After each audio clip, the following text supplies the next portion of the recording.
tidak boleh. Ya. Aturannya tertulisnya tidak boleh. Tapi Pak Rektor sudah bilang anggap saja itu aturan sementara tidak ada. Biar teman-teman bisa cepat lulusnya. Ini penting dan berulang kali saya sampaikan pada setiap forum karena Fakultas Usuluddin dan Humaniora ini terkenal mahasiswanya itu malas lulus, malas. Jadi kerasan banget begitu kuliah di sini. Nah, sehingga sampai semester 14 bahkan 15 itu masih banyak itu teman sampai. 15 itu kan sudah kelewat hanya karena tertolong masa pandemi punya keringanan 1 semester itu ditutup sampai 15 semester. Padahal kalau 15 semester itu seharusnya sama sudah lulus S3, sudah doktor. Kenapa? Karena kurikulum kita ini sebenarnya memungkinkan sampai lulus S1 itu di semester 7. Ya, lulus di semester 7. Kemudian lulus S2 di semester 3.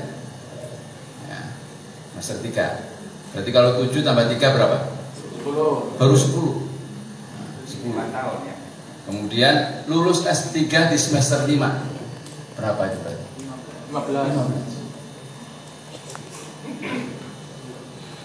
15. Jadi sampean bisa seharusnya di semester 15 itu sampean sudah meraih gelar doktor. Amin. Tapi sampean baru ujian skripsi. Ngeri. Itu pun ujian dengan syafaat dan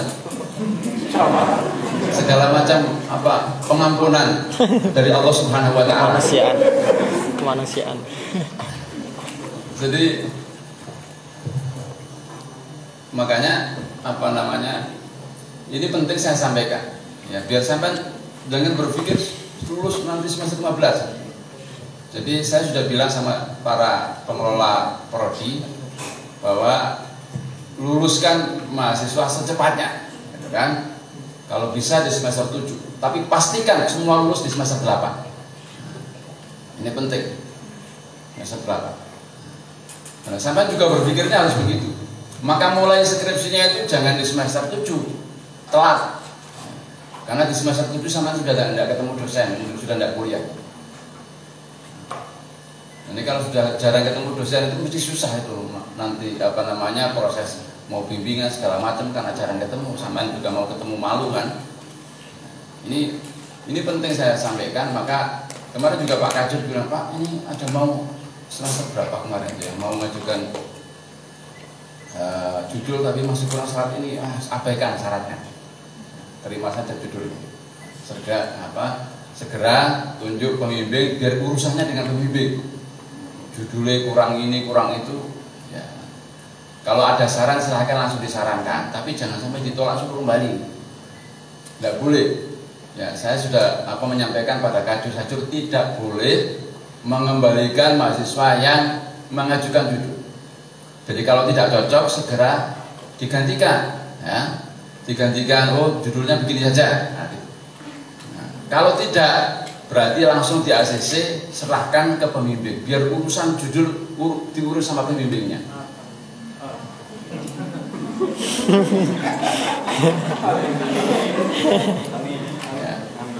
Ya karena kalau seleksi ketat di prodi juga percuma, nanti dibimbing ganti lagi. Habis itu ujian skripsi diganti lagi judulnya sama pengujinya. Kan sia-sia ya. Sementara sampean sudah mengajukan judul berulang kali, tidak lolos-lolos gitu kan. Mikirnya setengah mati kan. Jadi ini penting untuk sampean semua biar cepat lulus. Karena tingkat lulusan kita ini terendah di UIN. Terendah. Ini sudah sejak lama. Sejak lama kita ini lulusannya memang rendah. Karena lulusnya pada semester kedaluarsa. Jadi banyak mahasiswa kadal. Kadaluarsa.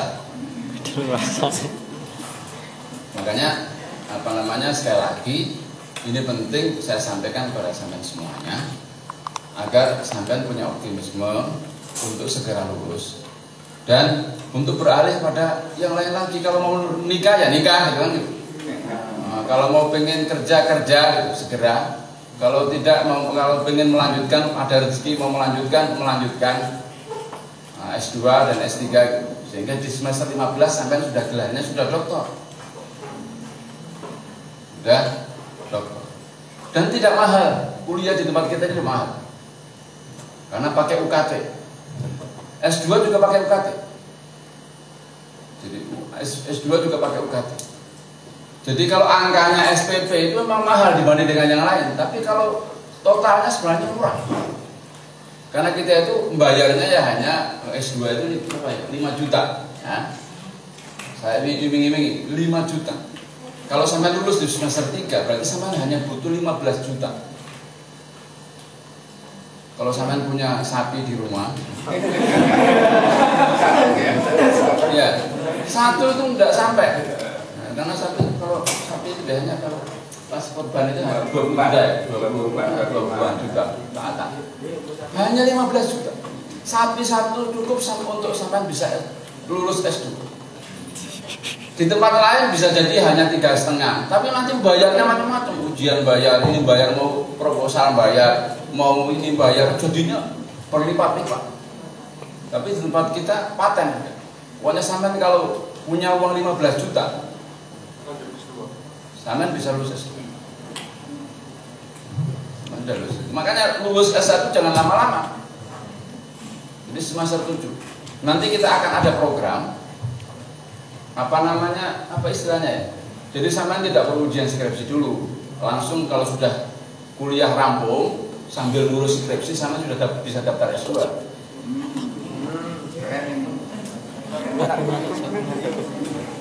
Nah, nanti kita buat begitu S2 kita di IKT ini kan, kita punyanya S2 IKT kan. Jadi tidak usah lulus skripsi, langsung daftar S2. Jadi begitu nanti, sehingga bisa cepat, sama benar-benar bisa MAG gitu kan di semester 8. Semester berapa? 10. Nanti sampean bisa doktor di semester 15 bersamaan dengan teman-teman sampean yang masih munakosa.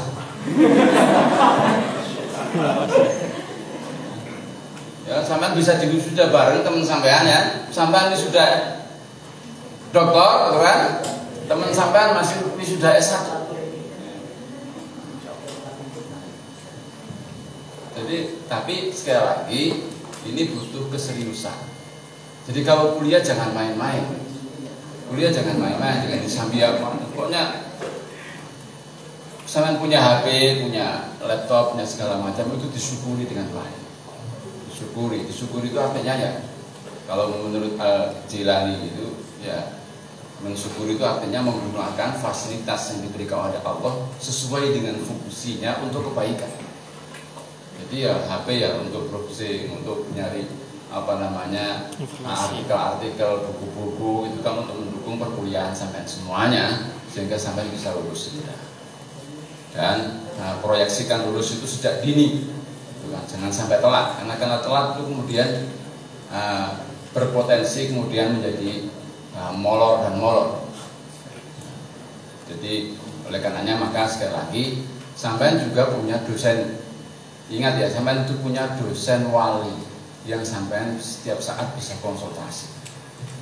Jadi jangan malu-malu karena dosen wali itu orang tua sampean di sini. Kalau anak wali saya itu saya wajibkan setiap minggu itu, dan anak bimbingan saya itu ada perkembangan atau tidak ada perkembangan harus ketemu saya. Ya, biar saya paksa begini biar tidak malu karena kadang-kadang mau konsultasi mau ketemu malu.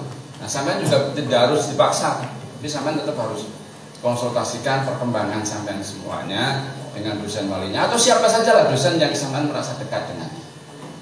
Saya kira dengan demikian maka sampean semua akan bisa lulus dengan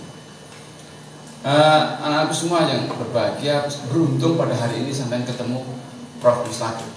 Prof. Abdul Mustaqim ini orang yang luar biasa, masih muda sudah profesor. kemudian dia memang ahli tafsir, sehingga setiap semester itu mahasiswa kita banyak belajar tentang ini, tentang untuk belajar menulis proposal dan segala macam itu kan dalam PPL, KKR atau praktikum seperti ini dengan beliau Pak Prof. Abdul Mustaqim untuk belajar banyak ya terkait dengan bagaimana melakukan penelitian-penelitian yang terkait dengan ilmu Al-Quran dan tafsir. Saya tentu mengapresiasi penyelenggaraan praktikum ini, mudah-mudahan benar-benar bisa memberikan berkah kepada kita semua.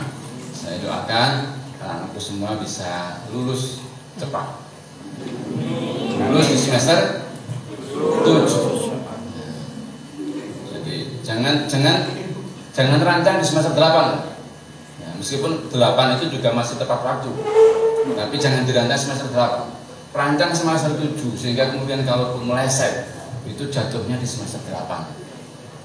Tapi kalau bisa 50% tidak meleset, 50% ada di semester 7, yang kira-kira yang meleset 50% di semester 8. Kalau sampai dengar teman-teman senior-senior yang sudah semester 14, semester 12 dan sebagainya, itu anggap tadi itu yang orang-orang kadaluarsa. Jadi artinya bahwa itu jangan dipakai ukuran itu.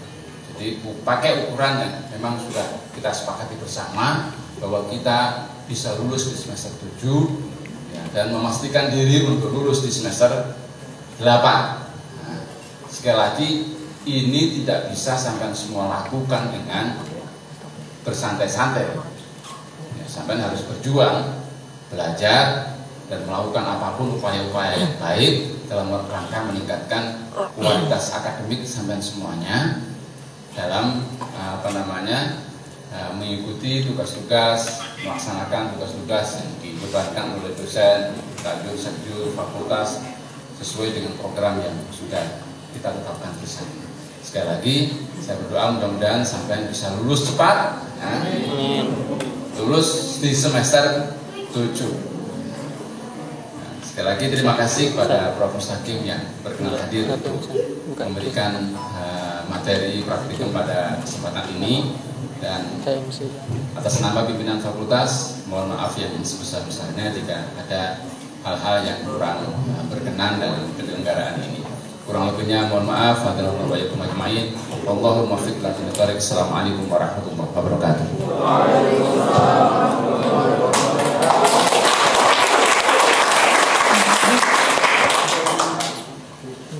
Kepada Bapak Dr. Haji Hashim Muhammad MAG kami sampaikan terima kasih.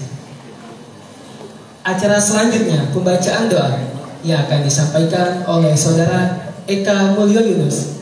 Kepada Saudara Eka Mulyo Yunus, waktu dan tempat kami silahkan.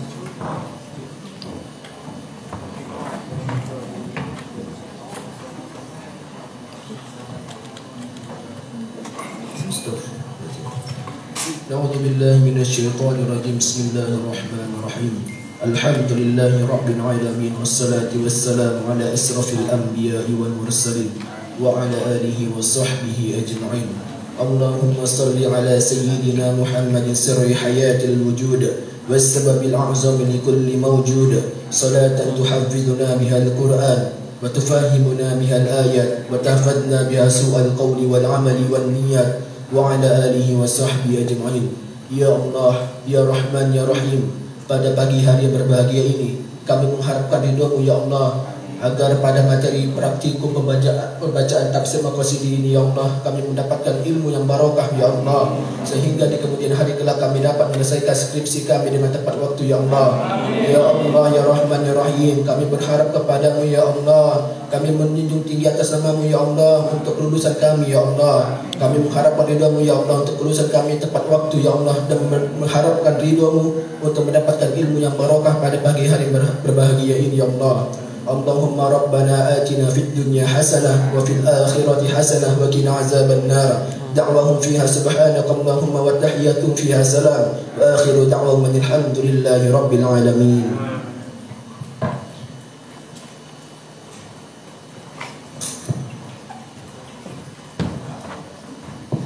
Kepada Saudara Eka Mulyo Yunus kami sampaikan terima kasih. Acara terakhir yaitu penutup. Marilah kita tutup acara ini dengan bacaan hamdalah bersama. Alhamdulillahirabbil alamin. Saya Muhammad Alif Halim Adityo selaku pembawa acara pamit undur diri. Tarjun najata walam tasluk masalikah inna safinata la tajrim ala yabas. Kenali dirimu untuk mengenal Tuhanmu. Wassalamualaikum warahmatullahi wabarakatuh. Kami informasikan acara ini akan dilanjutkan dengan penyampaian materi praktikum metode pembacaan tafsir Maqasidi oleh Bapak Profesor Dr. Kiai Haji Abdul Mustaqim MAG, Direktur Pascasarjana UIN Sunan Kalijaga Yogyakarta. Ahlan wa sahlan ya ustadzana bikum ila hadil qawaid sejarah yang mubarakah. Yang kemudian akan dipandu juga secara langsung oleh Bapak Muhammad Sihabuddin MAG. Ahlan wa sahlan Ustaz. Assalamualaikum. Sekretaris Program Studi Ilmu Al-Quran dan Tafsir UIN Wali Songo Semarang. Kepada beliau, waktu dan tempat kami silakan. Beri tepuk tangan yang meriah.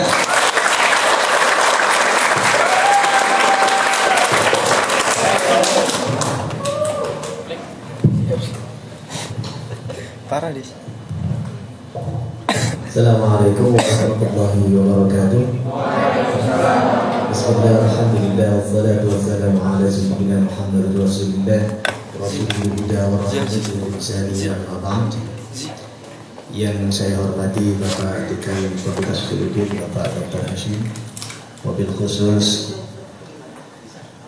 Bapak narasumber Profesor Dr. Kiai Haji Abdul Mustaqim MAG, adik-adik mahasiswa-mahasiswi YT angkatan 2021 yang saya banggakan. 2020. Yang muda gitu ya. Baik. Sungguh luar biasa hari ini kita mendapatkan kesempatan bisa bersilaturahim, bisa bermuajah selaku Sukawuru, menimba ilmu kepada guru kita, guru besar Profesor Dr. Kiai Haji Abdul Mustaqim. Dan ini merupakan kesempatan yang sangat langka yang bisa diikuti oleh mahasiswa-mahasiswi khususnya YT, karena tidak semua angkatan bisa mendapatkan ilmu ini. Sudah saya sampaikan sebelumnya kepada beberapa mahasiswa bahwa latar belakang kenapa praktikum Prodi YT mengambil tema tafsir Maqasidi, sebetulnya alasannya sudah disampaikan oleh Bapak Dekan. Target yang paling utama adalah percepatan penyelesaian skripsi. Oleh karena itu maka harapan dengan praktikum ini dengan tema metode pembacaan tafsir Maqasidi ini bisa memberikan inspirasi buat adik-adik semua untuk mencari inspirasi persoalan-persoalan seputar tafsir yang dikemas dalam kemasan tafsir Maqasidi. Dan ini memang masih sangat jarang dan masih sangat langka penelitian skripsi yang berbasis Maqasidi, karena mayoritas mahasiswa-mahasiswi S1 IAT ini kebanyakan kajiannya adalah living Quran. Nah, sudah saatnya untuk angkatan 2020 ini untuk memulai kajian-kajian tafsir yang mendalam dalam kajian seputar tafsir Maqasidi, dan akan ada banyak manfaat sekali. Namun tentunya untuk membekali materi dan kemampuan dalam analisa tafsir dalam tafsir Maqasidi ini, tentu kalian sangat membutuhkan materi-materi bagaimana metode langkah-langkah yang harus dilakukan seorang pengkaji Al-Quran yang menggunakan metode pembacaan tafsir Maqasidi. Dan hari ini adalah kesempatan kalian untuk belajar bersama dengan guru besar kita. Mudah-mudahan dalam kesempatan ini betul-betul mendapatkan kemudahan, keberkahan, dan manfaat ilmu dunia dan akhirat. Baik, sebelum dimulai saya akan membacakan biografi dari beliau.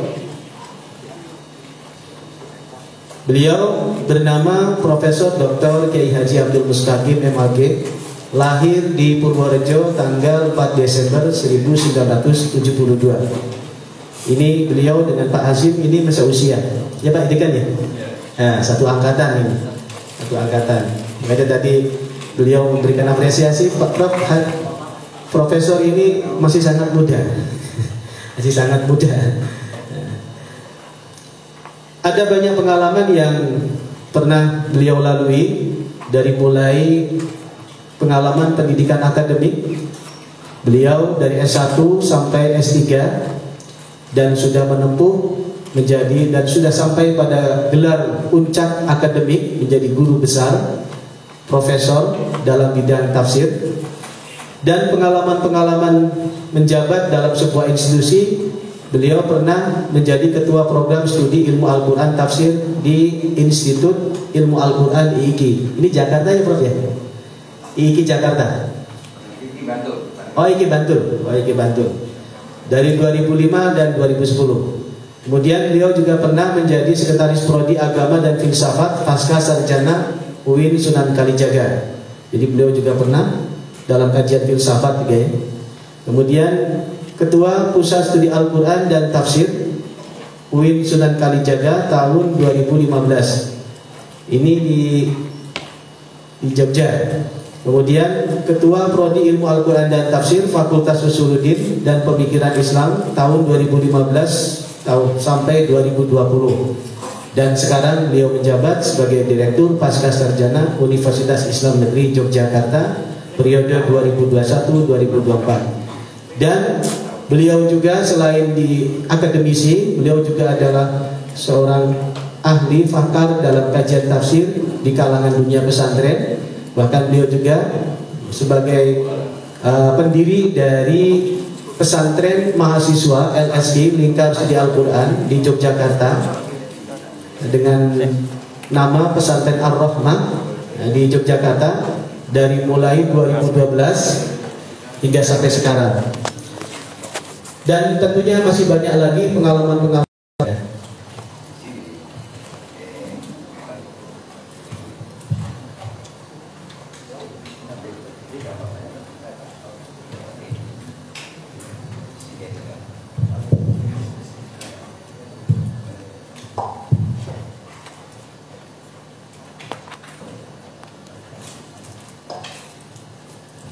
Assalamualaikum warahmatullahi wabarakatuh.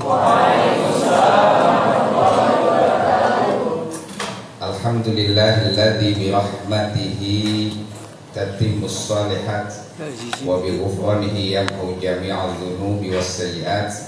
Asyhadu an la ilaha illallah alladzi khalaqal arda was samawati wa asyhadu anna Muhammadan abduhu wa rasuluhu alladzi jaa'a bil barahini wal mu'jizat. Wa nusalli wa nusallimu ala sayyidina Muhammad wa ala alihi wa sahbihi wa man tabi'ahum bil ihsan wa ta'ala amma ba'd. Hadratal Mukarram Bapak Dekan Fakultas dan teman-teman semua di sini, Mas Syihab yang juga pernah ke rumah ini, Pak Dekan juga pernah ke rumah ya, alhamdulillah. Jadi nyambung silaturahmi. Hari ini adalah hari yang sangat menyenangkan karena di tengah-tengah sebagian mahasiswa lebih memilih kuliah online, kita ingin yang offline. Kalau offline itu sanadnya mutasil, Mbak ya. Kalau online ya tawakuf ya, tergantung. Kalau sinyalnya lancar ya mutasil, kalau sinyalnya nggak lancar ya mungkotek ya. Jadi kalau ini Pak Syihab dan kawan-kawan tim di Prodi IAT mengadakan kegiatan offline begini, menurut iman saya ini memperkuat ya sanad keilmuan. Karena Semarang Jogja ini meskipun secara geografis jauh, tapi secara akademis ya sanad keilmuannya nyambung. Ya Pak Asim ya, betul ya. Jogja banyak alumni Jogja yang jadi dosen di sini juga, banyak mahasiswa Semarang yang juga kuliah di Jogja. Jadi saya kira ini adalah bagian dari genealogi keilmuan yang tidak bisa kita lupakan. Yang kedua, saya sangat mengapresiasi dari motivasi dari Pak Dekan ya, yang juga doanya nyambung tadi.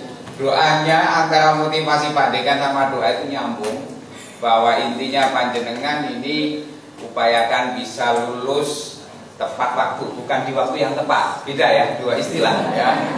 In time dan on time. On time itu yang tepat waktu. Kalau in time itu di waktu yang tepat ya 14 semester tadi ya. Jadi di in the time ya. Dan ini ya, kalau dihubungkan, saya sebelum ngomong tentang makosid secara lebih menyeluruh, saya ingin sedikit singgung. Ini juga sejalan dengan gagasan tafsir Maqasidi ketika kita membedah surat Al-Asr. Ya dah? Kenapa kok sumpahnya itu menggunakan wal asri? Ini bolak-balik saya sampaikan Pak, kemarin di PPL juga gitu ya, teman kakak kelas panjenengan yang semester 6 kan PPL di PPLSG itu. Saya bilang, kalau Anda baca surat Al-Asri pakai perspektif maqasid, maka akan ketemu mengapa sumpah Allah menggunakan kata Al-Asr. Terambil dari kata asara yaksiru, maknanya memeras. Maka bahasa Arabnya juz itu kan asir. Lalu kata al-asr oleh para ulama ditafsirkan waktu asar, meskipun ada yang menafsirkannya waktu dalam pengertian lebih umum. Tapi saya cenderung yang memilih waktu asar. Kenapa? Waktu asar itu adalah memberikan symbolizing matahari hampir tenggelam. Paham ya? Maka dikatakan innal insana lafi khusr. Sesungguhnya manusia itu benar-benar berada dalam kerugian. Ya tak? Semua manusia. Wong sudah waktu asar kok nggak ngapa-ngapain. Yang tidak rugi siapa? Illal ladzina amanu wa amilus sholihat. Yang beriman, punya komitmen, punya keyakinan yang bagus, lalu melakukan amalia yang baik. Ini kalau ditarik maksudnya, maqasidnya dalam konteks sampean kok semester 6 belum bikin proposal itu sudah wal asli Pak dengannya. Kalau semester 8 wal maghrib nantinya. Serius ini, serius ya.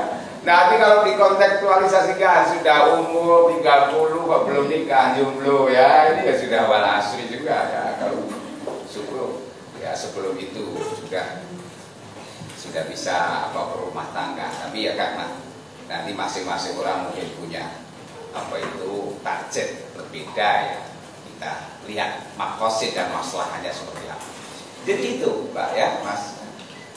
Dalam sumpah pun ada maqasidnya. Pilihan kata mengandung maqasid ya. Nanti kok wadduha misalnya, wadduha wal laili idza saja. Kenapa kok kata duha? Ini ada hubungannya dengan konteks mikro makro ya. Oke. Nanti ke depan bisa dipertajam. Ini salah satu isu saja ya, supaya panjenengan nanti bisa mengembangkan bahwa perspektif maqasid itu nanti bisa kita pakai bukan hanya untuk membedah ayat-ayat ahkam sebagaimana yang populer di dalam diskursus ilmu usul fikih, tapi maqasid juga bisa untuk membedah ayat-ayat amsal, ayat-ayat qissah ya, qasas yang di dalam Al-Quran itu ada sekitar 1.300-an ayat, sementara ayat ahkam hanya 500-an ayat.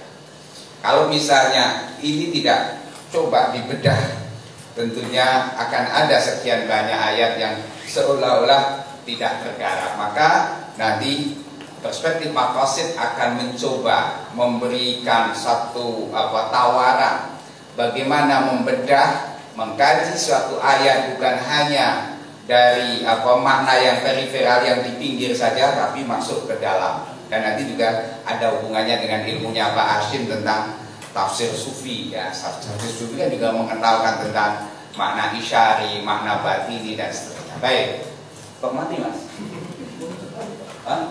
Oh tutup sendiri? Oke, ini sudah nggak apa-apa. Saya ingin menyampaikan begini. Ada satu pertanyaan, sebenarnya posisi tafsir maqasidi itu di mana sih dalam konstelasi perkembangan tafsir-tafsir modern kontemporer dewasa ini? Saya boleh mengklaim monggo matur suwun Pak. Matur saja ya. Saya boleh mengklaim dengan berbagai data bahwa kehadiran tafsir Maqasidi sesungguhnya bagian dari genre baru di dalam perkembangan tafsir modern kontemporer dewasa ini. Ya, karena apa? Dulu orang menganggap tafsir Maqasidi belum menjadi wacana yang kuat, ya. Yang lebih dikenal adalah istilahnya apa? Maqasidus syariah, ya.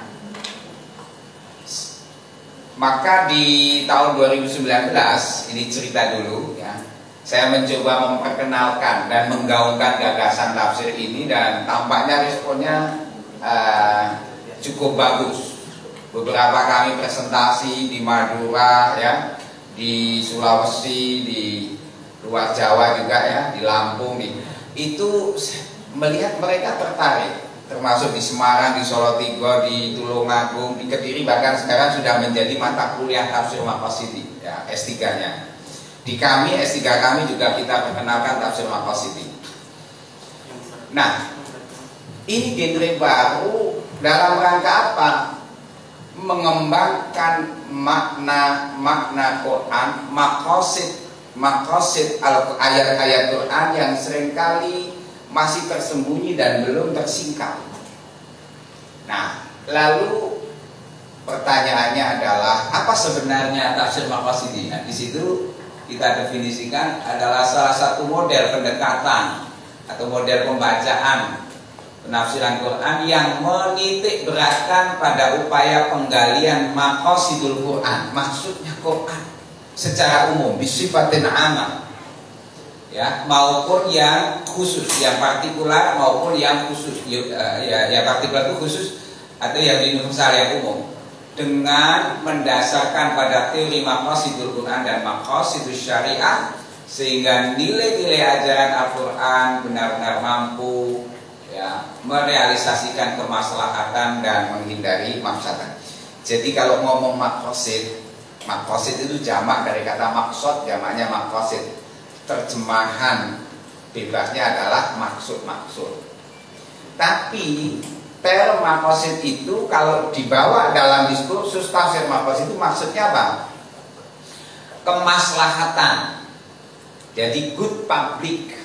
Jadi bagaimana ayat-ayat Al-Quran yang kita tafsirkan itu mampu menjadi basis teologi untuk merealisasikan kemaslahatan dan menghindari kemafsadahan. Jangan sampai tafsir yang diproduksi dari ayat-ayat Al-Quran justru bisa mengantar mafsadah baru. Jangan sampai. Saya ambil contoh biar konkret ini, ya. Misalnya kalau Anda baca di surah An-Nisa ayat 34. Di situ ada ayat wallati takhafuna nusyuzahunna fa'iduhunna wahjuruhunna fil madhaji wadribuhunna. Kalau Anda baca tafsir-tafsir lama, itu ada sebagian tafsir yang agak keras malah, ya. Mukul istri ketika nusyuz tahu, ya?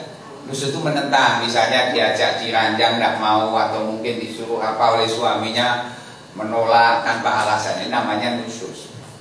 Nah, kalau kita baca tafsir-tafsir lama, ada kecenderungan seolah Quran membenarkan violence, kekerasan, mukul istri. Ya, meskipun nanti penjelasan sebagian mukul, tapi bukan mukul yang menyakitkan, kan gitu, ya. Ya, al-adhar bukan mubarih, ya, pukulan yang tidak menyakitkan. Tapi nanti Anda akan melihat lebih jauh. Kalau misalnya Syekh Nawawi dalam Syekh Nawawi Al-Bantani Al-Jawi di dalam kitab tafsirnya yaitu Marah Labid atau yang sering disebut juga tafsir Al-Munir, ya.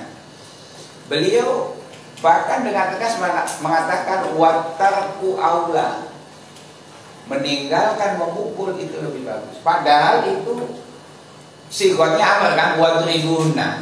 Kalau Anda kembali kepada teori al-aslu fil amri yadullu ala wujub, tambah bahaya, kan?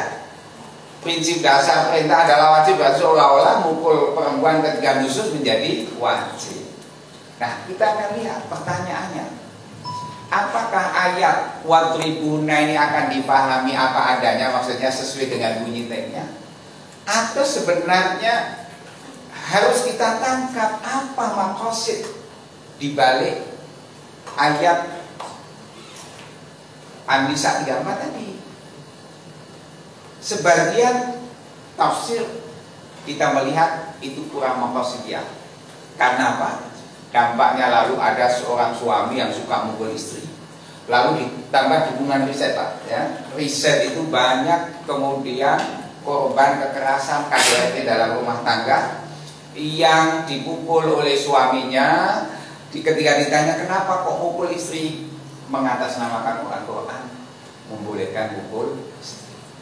Pertanyaan saya kepada perempuan dulu, kira-kira kalau nyun sewu waliyadzubillah jangan sampai terjadi, umpama saja sampai ditanya sebagai istri, kalau katakanlah sesekali mungkin agak bandel ya, agak bandel itu sama suaminya, dipukul sama dikasih uang, milih mana?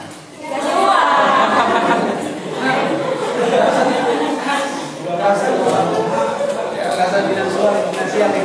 Kekerasan finansial katanya. Merasa tidak bersuami. Saya kira kalau di voting semua istri katakanlah sesekali bandel sama suaminya, yang namanya perempuan ya, nggak semuanya nurut terus. Apalagi tahu ada narasi cerita menarik ya, yang saya posting di Facebook itu dalam dikutip dalam kitab apa itu Jawahirul Qalaid ya, dimana ternyata salah satu jalur menjadi wali itu kalau punya istri galak ya. Istri yang galak cerewet kok suaminya itu sabar, maka suaminya bisa jadi wali ya. Jadi besok kalau sampean bilang ke suami sampean, Mas sampean pengen jadi wali enggak gitu kan ya. Saya tak galak sama sampean kan gitu kan ya. Cerewet macam, tapi suaminya harus sabar, maka itu salah satu jalur jadi wali. Salah satunya dialami oleh seorang waliullah namanya Syekh Ahmad Ar-Rifai ya. Itu dia diangkat mulia tinggi karena dalam narasi kitab tersebut dikatakan beliau bersabar ketika istrinya gini ya, terlalu cerdas bicara untuk tidak ngomong cerewet kan. Nah itu beliau bersabar. Nah kembali ke ayat tadi. Jadi pertanyaan, apakah makosid ayat itu adalah tentang kebolehan mukul, atau sebenarnya makosidnya sebenarnya ayat itu sedang bicara tentang isu disharmoni dalam rumah tangga. Nah, kesalahan tanda kutip ketidaktepatan menentukan atau membaca ayat, makosid ayat bisa berimplikasi tadi. Akhirnya terjadi kekerasan atas nama Quran.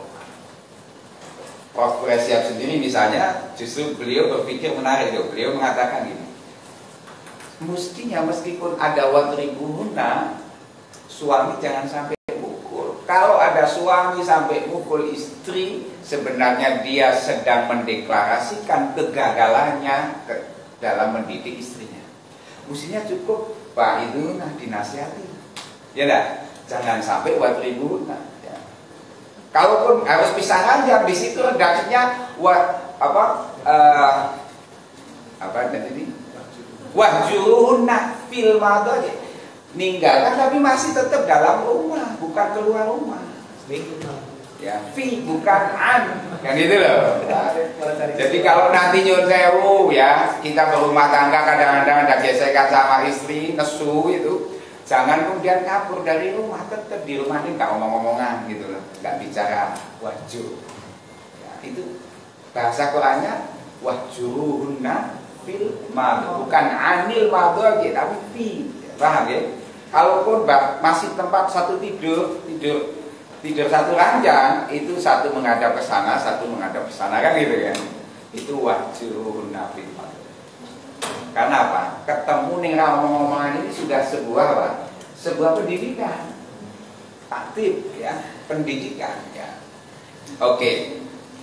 Nah, maka begini, ketika kita bisa menangkap makosid bahwa tujuan Quran itu adalah tahqiqul maslahah, maka mestinya ketika ada ayat yang sekiranya dipraktekkan kok dalam konteks ini mukul itu justru tidak masalah, harus hindari pemukulan. Nah, kata Profesor Dr.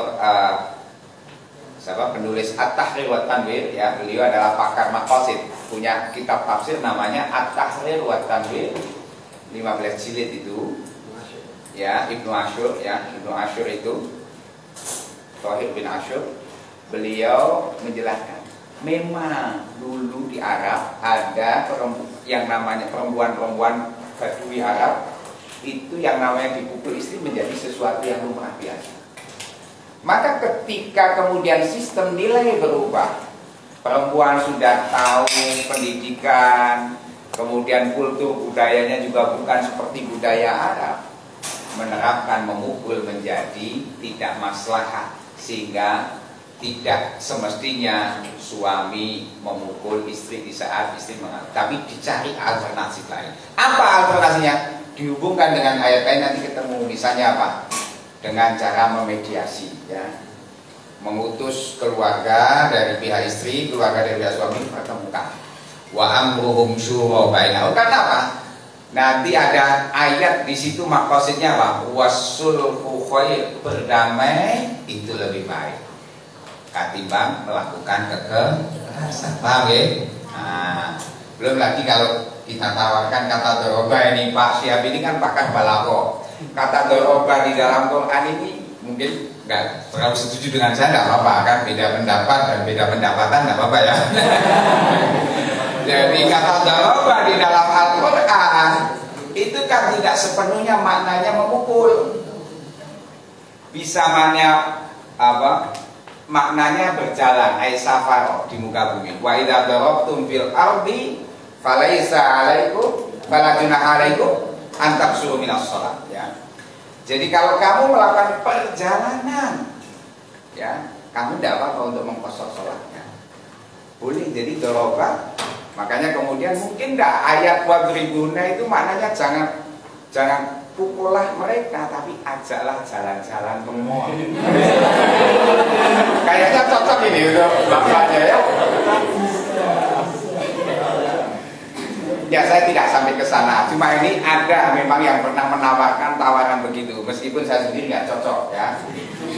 Saya lebih cocok kata doroba di sini seperti yang dikemukakan oleh Grand Sheikh Mesir. Ad-darbu huna laysa darban haqiqiyan, darban jasadian secara fisik, tapi ad-darbu ar-rumzi, jadi simbolik saja, pukulan simbolik, jadi tidak mengantar kepada kekerasan fisik, kan gitu.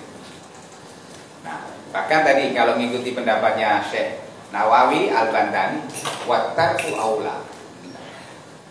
Saya dalam konteks ini setuju bahwa ayat itu bukan perintah untuk isu besarnya bukan pukulan terhadap istri, tapi bagaimana menyelesaikan problem rumah tangga di saat mengalami disharmoni, yang maksud utamanya adalah bagaimana meraih as-sulhu atau perdamaian, was-sulhu khair. Nanti di ayat berikutnya akan ketemu di sana. Nah, maka disinilah tafsir maqasid ini menjadi alternasi. Jadi tafsir itu mestinya menyelesaikan problem. Salah satu problem sosial keagamaan, jangan justru menjadi part of the problem, bagian dari problem itu sendiri. Maka maqasid menjadi salah satu alternasi. Oke, baik. Nah, kalau bicara tentang maqasidul Quran bisifatin amma, maka penjelasannya 3. Jadi tujuan Quran itu dengan ayat-ayatnya, berapa jumlah ayatnya?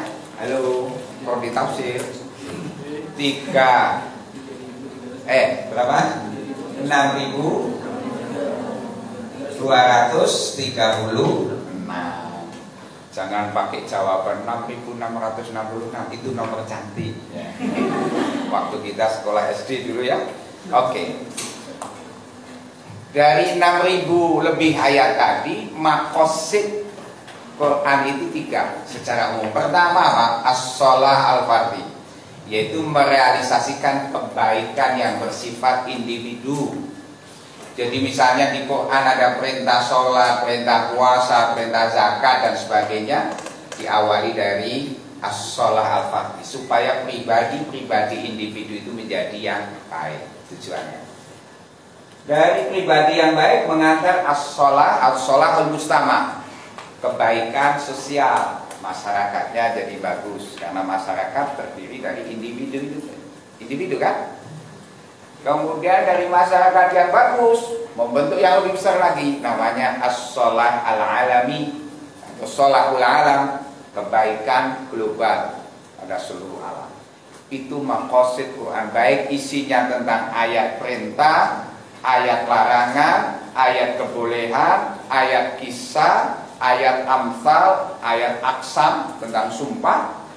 Kalau ditarik ya benang merahnya mengantar kepada 3 kemaslahatan, sholahul fardhi, sholahul mustama, dan sholahul alam. Paham ya? Nah ini nih maqasidul Quran. Oke. Lanjut Mas. Nah kemudian kalau Anda pernah dengar belajar usul fikih kan ada istilah maqasidus syariah. Ini sebenarnya juga breakdown terjemahan secara lebih rinci. Sholahul fardhi, sholahul alam, sholahul mustama tadi akan menjadi bagus manakala awalnya 5, saya menambahkan 6 dan 7. Pertama, orang harus dijaga agamanya, hifdzuddin. Paham ya? Hifdzuddin. Nanti cara menjaga agama itu ada 2, min haitsul wujud wa min haitsu al-adam. Dari sisi produktif maupun sisi protektif. Sisi produktif berarti apa? Orang yang beragama harus selalu mempelajari agama, ajaran agamanya dengan benar. Ya, melalui Quran, melalui sunnah, melalui ilmunya para ulama. Kan gitu. Min haitsu al-adam, dari sisi protektif, jangan sampai agama ini kesusupan pikiran-pikiran ya tentang pemurtadan atau pikiran-pikiran yang mengarah kepada religious extremism. Ini berbahaya. Nah, makanya mohon maaf di kampus Semarang kan ada namanya rumah moderasi ya, betul ya? Nah, itu dalam rangka menjaga agama. Sebab apa? Semangat keberagamaan yang tidak diimbangi dengan keilmuan yang memadai bisa mengantar kepada religious extremism, ekstremisme keagamaan, dan itu berbahaya Mas. Sebab apa? Dia bisa saja membunuh orang atas nama agama. Makanya Raden Ajeng Kartini pernah mengkritik, mestinya agama itu menuntun penganutnya menuju perilaku yang mulia. Tapi kadang sebagian orang melakukan dosa dan tindakan anti kemanusiaan justru mengatasnamakan agama. Ini kritik Raden Ajeng. Jadi dulu sudah ada kritikus tafsir ya, Raden Ajeng Kartini sebenarnya mufasir itu. Ya, munculnya tafsirnya Mbah Saleh Darat As-Samaroni yang saya tulis ya. Tafsir Jawa saya memiliki 2, di epistemologi tafsir Jawa dan tafsir Jawanya. Satunya fokus, satunya bentuk buku. Itu jenengan ingat bahwa inisiatornya adalah siapa? Raden Ajeng Kartini. Tapi kemudian nama Kartini seolah-olah tenggelam, bukan sebagai seorang santri putri yang cerdas santrinya Mbah Soleh, tapi seolah-olah menjadi pahlawan nasional saja. Paham ya? Padahal dulu dalam sejarahnya itu kan waktu itu ada pengajian di kabupaten, di rumah bupati ya. Lalu yang ngajar waktu Mbah Saleh Darat yang punya tafsir apa namanya? Halo, tafsirnya Mbah Saleh Darat, Faidul Rahman fi Tarjamah Kalam Al-Malik Ad-Dayan. Berapa jilid? Halo. Wah, ini orang Semarang nggak kenal tafsirnya Pak. 2 jilid dari surat Al-Fatihah sampai surat An-Nisa ya. Itu Raden Ajeng Kartini itu bilang, Mbak, apakah Quran itu terlalu mulia sampai kami ini ngaji baca Quran tapi nggak dikasih tahu artinya. Mbok simbah ini yang punya ilmu tolong diterjemahkan, ditafsirkan, ditafsirkan itu ya. Monggo Pak. Alhamdulillah, selamat datang Pak Kapolri. Akhirnya apa? Mbah Soleh Darat ngajari Fatihah itu ditafsirkan jelas lah ya. Sampai kemudian Raden Ajeng Kartini komentar, wah kalau tadinya sebelum panjenengan jelaskan isi Quran dengan Quran itu gelap. Tapi setelah panjenengan jelaskan menjadi terang, maka muncul statement dari gelap terbitlah terang. Itu bahasa Quran minal zulumati ilal nur. Jadi makanya Raden Ajeng Kartini sebenarnya adalah inisiator hadirnya tafsir Faidur Rahman karya Mbah Soleh Darat. Baik, kembali ke ini ya, Hifdzuddin ya. Yang kedua Pak, hifdzun nafas, jiwa. Jadi mengapa di Quran nggak boleh melakukan pembunuhan? Ya enggak? Wala tulqu bi aidikum ila tahlukah. Jangan kalian menceburkan diri Anda dalam kerusakan. Makanya tidak boleh. Termasuk misalnya wala taqtulu auladakum khasyata imlaq. Bunuh anak tidak boleh. Karena apa? Itu bertentangan dengan semangat hidup nafas jiwa ya. Termasuk kenapa kuliahnya kok jadi offline Pak Mungdir. Itu argumennya lebih ke argumen hidup nafas. Masih khawatir kalau ada penularan. Ini Semarang rotok ngeyel sidik-sidik gitu ya. Saya tanya ke Pak Dekan, Pak, sebagian mahasiswa kok pada nggak pakai masker? Wah, itu tandanya sehat Pak. Yang nggak sehat itu ada pakai masker katanya. Ya itu guyonan Pak Dekan. Sebenarnya pakai masker tergantung keyakinan akhirnya ya. Kalau Anda yakin sehat, ya sudah nggak pakai masker. Bismillah, mudah-mudahan tetap sehat. Nah, kalau Anda yakinnya itu masih perlu pakai masker, ya sudah pakai masker apa, kan enak. Baik, jadi itu dalam rangka tahqiqul maslahah maka jiwa harus dijaga. Sehingga ada sekian banyak ayat yang melarang membunuh, melarang menceburkan diri dalam kerusakan ya. Makanya dalam rangka hifdzun nafas pula nanti panjenengan harus.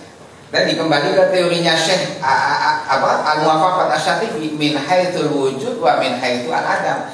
Dari sisi wujud produktifnya apa? Kehidupan Anda harus kehidupan yang berkualitas, bukan hanya sekedar hidup. Kalau sekedar itu khawatirnya kan wujud dulu ke adam ini. Ya urip, ini kurang memberi makna. Nah, ulama nanti kalau bicara tentang eksistensi manusia itu ada 3 kategori. Ada yang kalma seperti air. Ini orang yang bermanfaat dimanapun air dibutuhkan kan. Ada juga yang kadawa seperti obat dibutuhkan kalau ada orang sakit saja. Yang ketiga Pak, kalma, kadawa, satunya lagi, halo, kada, urin ini jadi penyakit. Jangan, ini bikin keresahan dan kerusuhan, muskilah, jangan ya. Kita minimal jadi kalma wadawa seperti air atau obat ya yang memberi makna dalam hidup. Nah itu jiwa harus kita jaga ya. Baik secara produktif maupun secara protektif. Nanti di Quran banyak ayatnya. Misalnya ada ayat kulu washrabu wala tusrifu. Itu ayat yang secara maqasid dalam rangka apa? Menjaga jiwa. Maka Anda disuruh makan dan minum. Tapi ingat wala tusrifu. Jangan berlebihan. Innallaha la yuhibbul musrifin. Berlebihan itu tidak dicintai Allah. Pasti ada dampaknya. Jangankan berlebihan, kita saja seusia saya umur 50 masih Pak Mungdir misalnya, kalau makan apa itu misalnya Pak durian 3 udah nggak kuat, nggak berani itu Pak Mungdir. Saya juga nggak berani, paling ambil 2-3 cukup ya menyesuaikan. Kalau sampai 1 kayaknya masih habis ya Mas ya. Kurang ya, nggak apa-apa, nggak ngefek ya. Oke. Dalam rangka kemaslahatan pula apa yang harus dijaga? Hifdzul akal, menjaga akal. Ini maqasid. Ya. Itu pun dilakukan dengan 2, min haitsul wujud wa min haitsul al-adam, produktif dan sisi lain protektif. Protektif bentuknya apa? Quran melarang minum minuman keras karena khamr akan menutupi fungsi akal. Tapi bukan cuma protektif. Harus produktif. Quran menyuruh supaya kita belajar, mengaji kan, liyatafaqahu fid-din wa liyunziru qaumahum idza iqra. Nah, baca. Itu supaya akal kita ini tumbuh kembang. Paham ya? Nah, tadi pesan dari Pak Dekan dan doa yang dibaca kawan Anda Mas Alim tadi dalam rangka itu. Makanya kuliah yang sungguh-sungguh supaya akalnya berkembang, dan itu menjadi ciri kemanusiaan kita. Anda lihat apa definisi manusia itu? Mahwal insan, al insanu huwa hayawanun natik. Manusia itu adalah makhluk hewan yang berpikir. Natik, dari kata natik muncul kata mantik, ilmu logika. Berpikir kan? Makanya disebut insan. Itu bedanya nanti di Quran insan sama bashar. Kalau bashar itu manusia tapi dari sudut biologisnya, itu namanya bashar. Kalau insan itu melihat manusia dari sudut kemampuan berpikirnya. Paham ya? Nah, makanya Iqra bismi rabbikal ladzi khalaqal insan, bukan khalaqal bashar. Paham? Karena ketika diperintah, mestinya insan di sini akalnya sudah bisa menalar. Diperintah baca, akalnya sudah bisa menalar. Paham ya? Nah, itu hubungan kenapa bukan khalaqal bashar tapi khalaqal insan. Nah, membaca ini bagian dari apa? Maksudnya adalah hifdzul akal. Termasuk sampean kuliah hari ini, hifdzul akal min haitsu al-wujud, dari sisi produktif. Meriset ya, meneliti, menulis skripsi, tesis, disertasi, itu bagian dari hifdzul akal. Kalau min haitsul wujud, nah min haitsul adabnya, sampean kalau naik sepeda motor perlu pakai helm supaya umpama jatuh sampean otaknya, kepala yang menjadi wadah otak tadi tidak jadi gegar otak. Paham ya? Nah, jadi helm itu ada makosidnya itu. Tapi bukan helm ceduk, helm yang standar kan. Kalau helm ceduk baru makosid dia kan. Nah, meskipun ada guyonan, tapi guyon ini jangan diviralkan karena ini menyangkut etnisitas. Jadi di mana? Di Jogja itu kan ada teman-teman dari NTT ya, yang kalau naik sepeda motor itu nggak pakai helm, Pak mobil. Ya. Polisi kan akhirnya diwaduli, Pak polisi itu kok teman-teman yang dari NTT nggak pakai helm kok, nggak diberhentikan. Nah, nanti kalau jatuh apa istilahnya, jatuh ke otak, apa polisi bilang, kemudian nggak punya otak katanya. Tapi jangan dikirakan ini guyonan aja, tapi tidak bagus sebenarnya ya. Itu mungkin saking mangkelnya polisi ya, karena kalau ditangkap nanti juga tetap nggak ada. Nah, kita karena ingin makosid dia, ya tetap pakai helm. Oke. Kemudian hifdzun nasl, menjaga generasi. Ini nanti isu risetnya, Anda bisa mengangkat isu risetnya apa? Tentang tren child free. Dengar ya istilah child free, orang menikah pada nggak pengen punya anak. Maka nanti kalau Anda soal pakai teori makosid, pertanyaannya apakah ini bisa dibenarkan dari sisi hifdzun nasl? Ya, padahal kata Quran apa? Wa basta minhuma rijalan katsiran wa nisaa. Kalau sudah nikah itu ya akan dikembangbiakkan laki dan perempuan. Tapi Anda akan bisa menjawab dengan bagus. Nanti bikin kategori child free itu misalnya nanti bisa dibikin 3 kategori. Ada temporary child free ya, sementara karena masih sama-sama pengen menyelesaikan S2 di Semarang, yuk kita nikah tapi tolong jangan punya anak dulu. Itu namanya temporary child free. Kemudian yang permanen child free, mungkin ini yang bermasalah dari sisi teori hifdzun nasl. Ada yang accident, misalnya karena kecelakaan dan sebagainya. Nah, disitulah nanti riset panjenengan memberi kontribusi. Jadi misalnya child free dalam perspektif tafsir makosid, dalam Al-Quran perspektif tafsir makosid, judul skripsinya misalnya. Jadi Anda akan mendiskusikan itu. Bagaimana hukumnya nikah mau nggak punya anak dalam pandangan Quran ditinjau dari sisi tafsir makosid. Misalnya itu contoh. Oke, sudah dapat judul ya. Oke, yang Hifdzul Mal ya. Hifdzul Mal misalnya apa sekarang trennya itu orang pada jual saham ya. Tapi yang saham ada yang campuran dengan apa? Judi dan sebagainya. Hifdzul Mal di Quran jelas itu ya. Disuruh berdagang ya kan, tijarah. Itu min haitsul wujud, mengembangkan harta ya, suruh berdagang, suruh usaha. Wa qul malu fasayarallahu amalakum wa rasuluhu wal mu'minun ya, suruh bekerja dan seterusnya.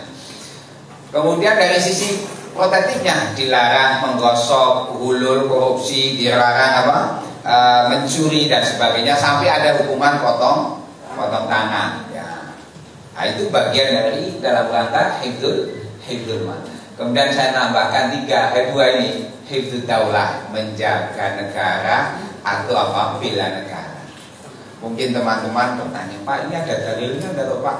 Kok Bapak nambah-nambahi ada hifdzud daulah? Ini sudah saya presentasikan di mana-mana, dalilnya cukup kuat. Pertama, ketika Nabi di Madinah, itu Nabi bikin piagam Madinah, isinya 47 pasal, boleh dibaca di dalam kitab Sirah Ibnu Hisham. Di pasal 43 itu Nabi katakan bahwa inna bainahum an-nasra ala man dahama Yathrib, wajib bagi mereka membela kota Yathrib Madinah manakala diserang oleh musuh. Jadi bela negara ini punya basis yang kuat dari sunnah Nabi ya. Makanya kalau ada orang bilang nasionalisme itu tauhid, gak baca sejarah ya. Karena di antara ajaran nasionalisme itu bahwa kita harus punya rasa cinta tanah air. Bahkan kemarin saya sampaikan Pak Syah, bahwa di antara maqasid sholat yang tersembunyi yang belum diungkap orang adalah cinta tanah air. Gimana itu Pak caranya? Saya tanya Pak, sampai kalau sholat, sebelum sholat apa Pak? Yang Anda lakukan apa? Wudu itu pakai apa? Ya kan? Kalau nggak ada air, Anda melakukan apa? Pakai apa? Tanah Pak. Berarti sholat, di balik perintah sholat ada maqasid yang tersembunyi supaya umat Islam itu punya kecintaan tanah dan air. Serius ini?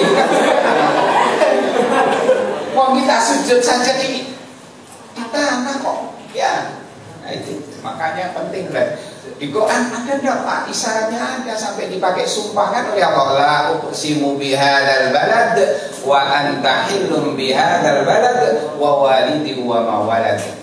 Nabi pun sampai bilang pada waktu mau meninggalkan Mekah sebagai tanah airnya Pak, laula anna qaumi lam yukhrijuni ma taraktuki. Seandainya kaumku tidak mengusirku dari kota Mekah, aku gak akan meninggalkanmu duhai sayang tanah airku. Ini bukti Nabi punya mahabbah yang tinggi terhadap tanah airnya.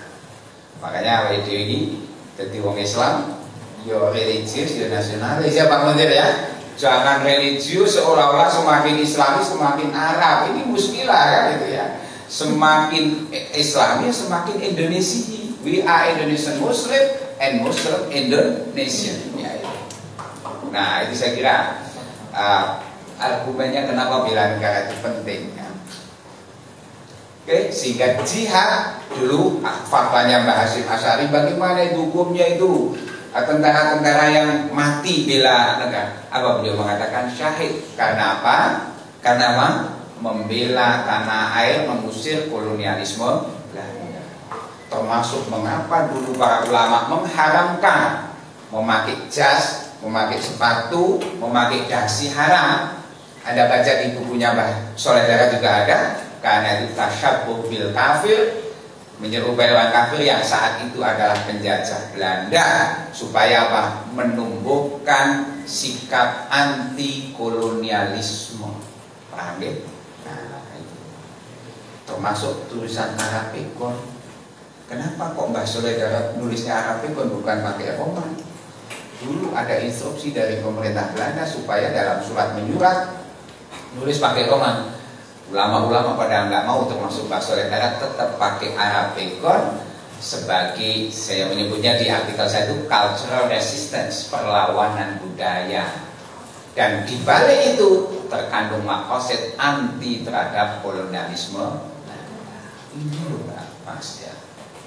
Oke, yang terakhir hifdzul bi'ah, jaga lingkungan. Ini juga bagian dari maqasid tahqiq. Karena apa? Sampai agama sampean, harta sampean, anak turun sampean, jiwa sampean akan menjadi masalah kalau lingkungan kita juga rusak. Contoh yang paling sering teman-teman yang di mana? Di Demak ya, yang 2 dusun itu tenggelam ya. Coba faktor abrasi, hartanya jadi hilang. Ada yang dari Demak? Halo? Banyak kan? Sayung, gaya sayung itu. Sayung, saya tadi baca berita, Masya Allah ya, ini problem ya. Nah oke, saya kira itu maqasid syariah bisa kita kembangkan menjadi 7 aspek, bukan khamsu daruriyah tapi sab'u daruriyah. Oke lanjut, nah ini aspek-aspeknya kalau digambar ya maqasid itu. Lanjut Mas, tadi penjelasannya sudah. Oke, nah tingkatannya ada yang daruriyah, tahsiniyah, hajiyah, tahsiniyah. Saya ambil contoh begini, contoh dalam memakai pakaian, cara menganalisisnya. Yang daruriyah itu kan yang utama. Sampai tujuan pakai pakaian itu apa? Satrul Allah, liwari sawatahuma dalam bahasa Quran, menutupi aurat keduanya. Jadi itu maqasid yang bersifat daruriyah, nutupi aurat. Tapi pertanyaannya, apakah sampai berpakaian yang penting auratnya tertutup lalu datang ke kelas, di kelasnya Pak Mundir, kelasnya Pak Syihab, bawa ruku itu mbak-mbaknya.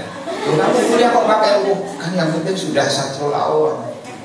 Disuruh keluar, kamu mau sholat atau mau kuliah? Kan itu pertanyaannya Pak Mundir nanti kan itu ya. Nah maka harus disesuaikan dengan kebutuhan. Kebutuhannya untuk kuliah atau untuk sholat. Kalau untuk kuliah tetap menutup aurat, tapi sesuaikan dengan kebutuhan kuliah, ya kan? Kerudung, jilbab kan itu. Kemudian tidak cuma itu, ada aspek tahsiniyah, estetika, keindahan. Biasanya yang paling pintar mengamalkan ini adalah anak-anak putri Pak Mundir. Karena apa? Jadi misalnya kerudungnya merah atau hitam, nanti pakaiannya agak gelap, tasnya juga menyesuaikan karena sedang mengamalkan ilmu munasabah. Jadi teman-teman laki besok kalau Anda jadi suami jangan heran kalau istri Anda itu sering ganti-ganti kerudung, ganti sepatu, ganti apa ini tas. Karena setiap kerudungnya beda, tasnya beda. Ya serius. Awal-awal mungkin saya awalnya juga terlalu gagas. Kebetulan saya bermain ke teman saya yang istrinya begitu. Di kamarnya itu terlihat ada banyak jilbab itu loh. Jadi saya tanya, Pak, bojo sampean dodolan jilbab?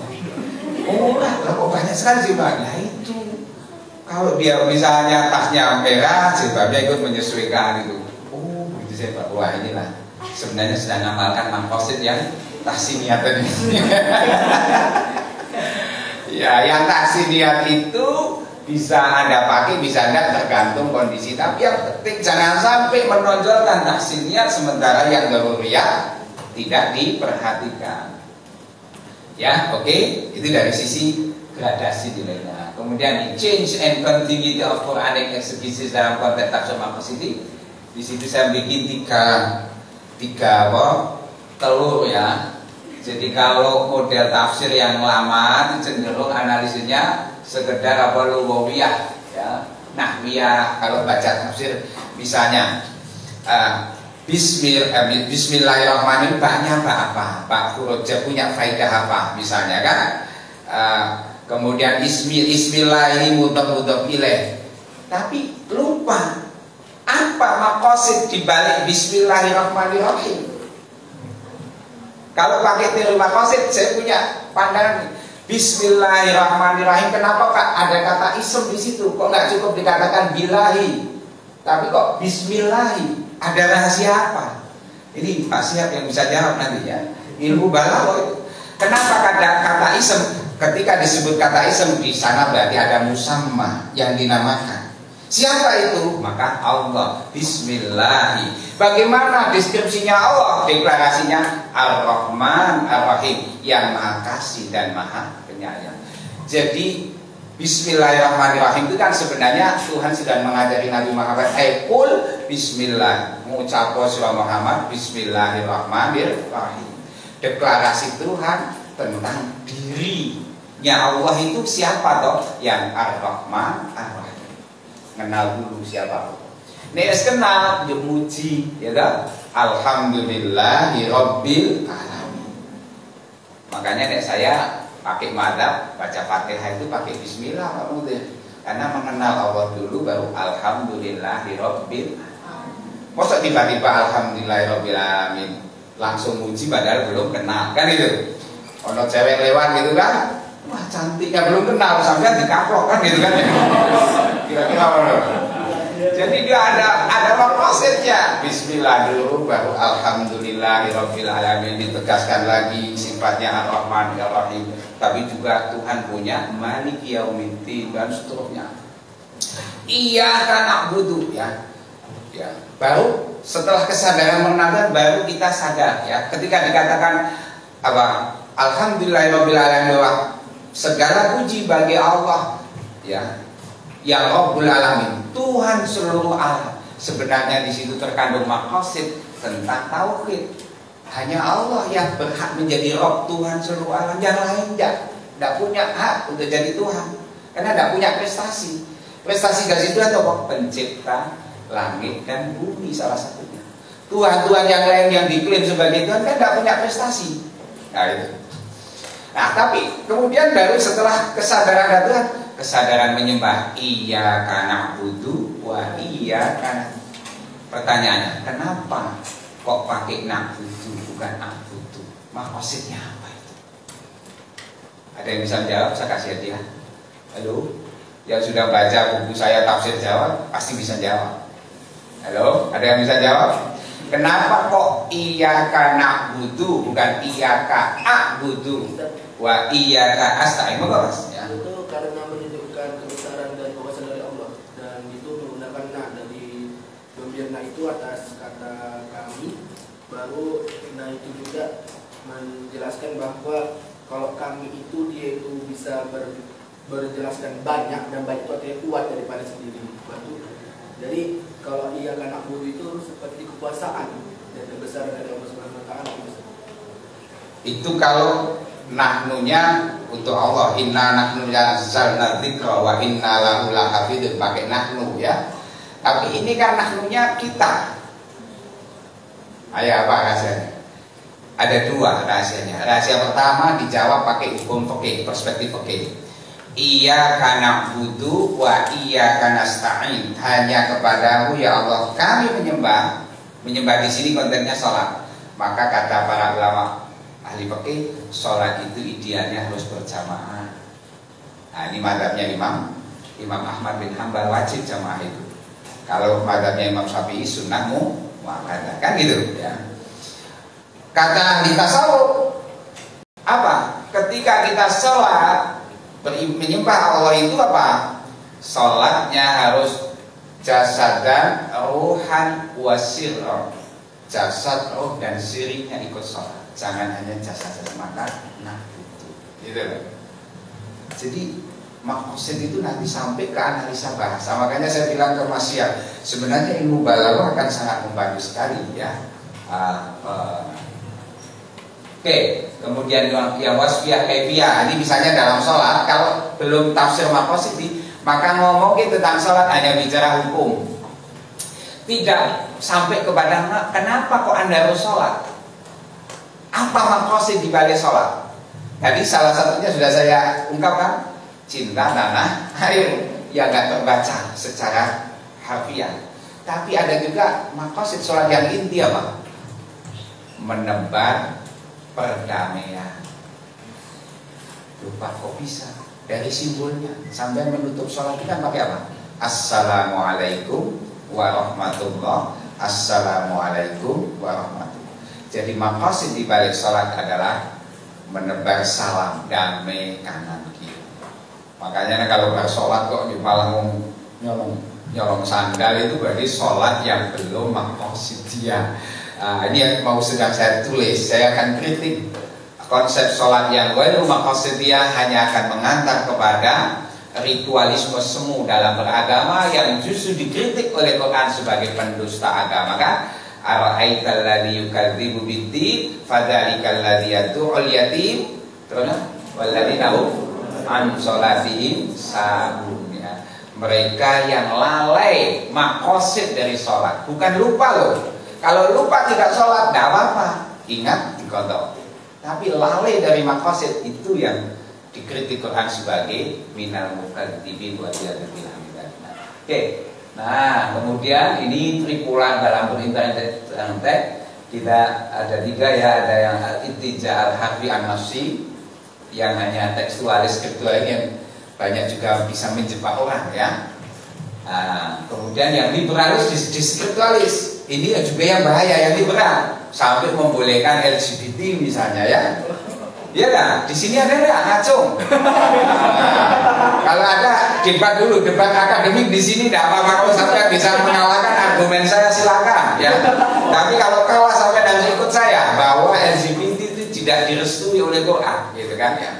Saya sudah tulis ya, nanti baca googling ya. Saya tulis judulnya homoseksual LGBT itu dalam perspektif tafsir maqasid kontekstual dimuat di jurnal Suhu. Saya katakan begini. Kenapa Quran menggambarkan hubungan suami istri dengan istilah pernikahan dengan azwaj ya, zauj zamannya azwaj. Secara semantik zauj yang zamannya azwaj itu, zauj itu artinya pasangan. Yang namanya pasangan itu selalu binary opposition, oposisi biner, laki dengan perempuan. Maka kalau nikah ya tidak bisa kok laki nikah sama laki, perempuan sama perempuan. Itu bukan zauj. Satu ya, ini argumen bahasa ya. Argumen sejarah ya, kasusnya kaum Nabi Lut yang dilaknat dengan hujan batu ya, itu sudah cukup menguatkan bahwa praktek homoseksualisme, lesbianisme itu tidak sesuai dengan maqasid Quran. Yang ketiga, nah ini saya sudah teliti. Semua keberpasangan di muka bumi ini kata azwaj Quran itu ternyata memang selalu binary opposition. Kalau malam pasangannya al-lail wan nahar, barat dengan timur, as-sama wal ardh itu. Kemudian yang keempat di antara maqasid nikah itu di surat An-Nisa kan, ya ayyuhan nasu taqu rabbakum alladzi khalaqakum min nafsin wahidah wa khalaqa minaz zawjaha wa bassa. Nah, kalau laki sama laki masuk bisa punya anak. Bisa enggak? Perempuan sama perempuan bisa punya anak enggak? Bisa. Kemudian saya tambahkan argumennya Syahrul, wala muttakhidhi akhdan. Kata Muhammad Syahrul kata wala muttakhidhi akhdan. Akhdan itu terambil dari kata khaddun. Maknanya pipi. Jadi muttakhidhi akhdan artinya orang yang melakukan hubungan yang sejenis al-alaqah al-jinsiyah al-mithliyah. Itulah dalam bahasa Quran disebut dengan fahisyah. Jadi fahisyah itu 3. 1, melakukan perzinahan yang dipertontonkan. Itu namanya fahisyah. Jadi orang wong zina ditonton ke wong oke. Fahisyah. Yang kedua, kalau zina di kamar itu ya zina tapi tidak masuk kategori fahisyah. Yang kedua, fahisyah itu melakukan hubungan seks dengan yang mahram. Ponakan sama buliknya, kakak sama adiknya itu fahisyah. Dan yang ketiga, fahisyah itu adalah hubungan yang sejenis. Silakan kalau mau Anda tulis jadi skripsi nanti ajukan ke Pak Muntir sama Pak Syah. Judulnya Fahisyah dalam Perspektif Muhammad Syahrul. Dapat judul 1 kan ya? Sudah baca bukunya Syahrul nanti disusun. Jadi ingin menegaskan sebenarnya apa toh fahisyah itu ya di Quran. Sudah saya bocorkan temuannya kan, tinggal sampai cari datanya kan gitu kan. Jadi konsep fahisyah dalam perspektif Muhammad Syahrul. Oke. Yang terakhir tadi yang maqasidiyah. Jadi kita tetap menghargai teks tapi mencari maqasid di balik teks. Contoh, Anda kalau ditanya, ini terakhir saya nanti boleh tanya, kenapa babi itu diharamkan? Ada yang bisa menjawab? Maqasidnya apa kira-kira? Halo. Banyak kumannya, ya. Pertanyaannya, kan nanti kalau dimasak kan hukumannya mati. Ya, cacing titanya kalau sudah dipanasin 100 derajat Celcius mati juga. Nah, ini yang saya maksud, bahwa kita bisa menemukan maqasid imma min dakhilin nas, dari internal teknya, bisa juga min kharijin nas, dari eksternal tek. Kalau min dakhilin nas tadi misalnya di analisis bahasa tadi, kenapa kok sholat, aqimis sholat talidikri, tegakkan sholat untuk mengingat aku. Jadi di antara maqasid sholat yang disebut secara tegas itu apa? Ingat Allah. Kenapa kok perlu ingat Allah? Ala bidzikrillahi tatma'innul qulub, mengantar ketenangan jiwa. Tapi ini yang babi kok haram. Apa ayatnya itu? Innama haramallahu maitata waddama wala khinzir. Tidak ada argumen yang cukup kuat secara tekstual kenapa babi diharamkan, kecuali dengan hanya kata-kata haram tadi. Tapi apa kira-kira maksudnya? Ada ulama-ulama mencoba menjelaskan. Satu, seperti yang panjenengan sebut, katanya di balik babi ada daging babi, ada apa? Cacing pitanya yang bisa berbahaya. Oke. Tapi ini masih agak lemah argumen ini. Penemuan maqasid ini masih bisa dibantah. Kenapa? Karena kalau cacing pita sudah dipanaskan 100 derajat sudah mati, aman. Nah, riset terbaru tahun 90-an itu ada namanya Profesor Mulakno. Silakan baca bukunya, judulnya Memanusiakan Babi. Riset di Jerman Pak Munir ya. Di buku itu dia awalnya hanya berangkat dari penasaran, kenapa babi itu dagingnya enak kok diharamkan itu. Enak kok diharamkan. Jawabannya bukan pakai lagunya Roma Irama. Kenapa yang enak-enak itu? Nah, beliau meneliti. Setelah diteliti, apa kesimpulannya? Ternyata dari sekian binatang yang ada di muka bumi, yang DNA-nya paling dekat dengan manusia adalah apa? Babi. Makanya kalau orang makan babi itu seolah-olah seperti kanibal.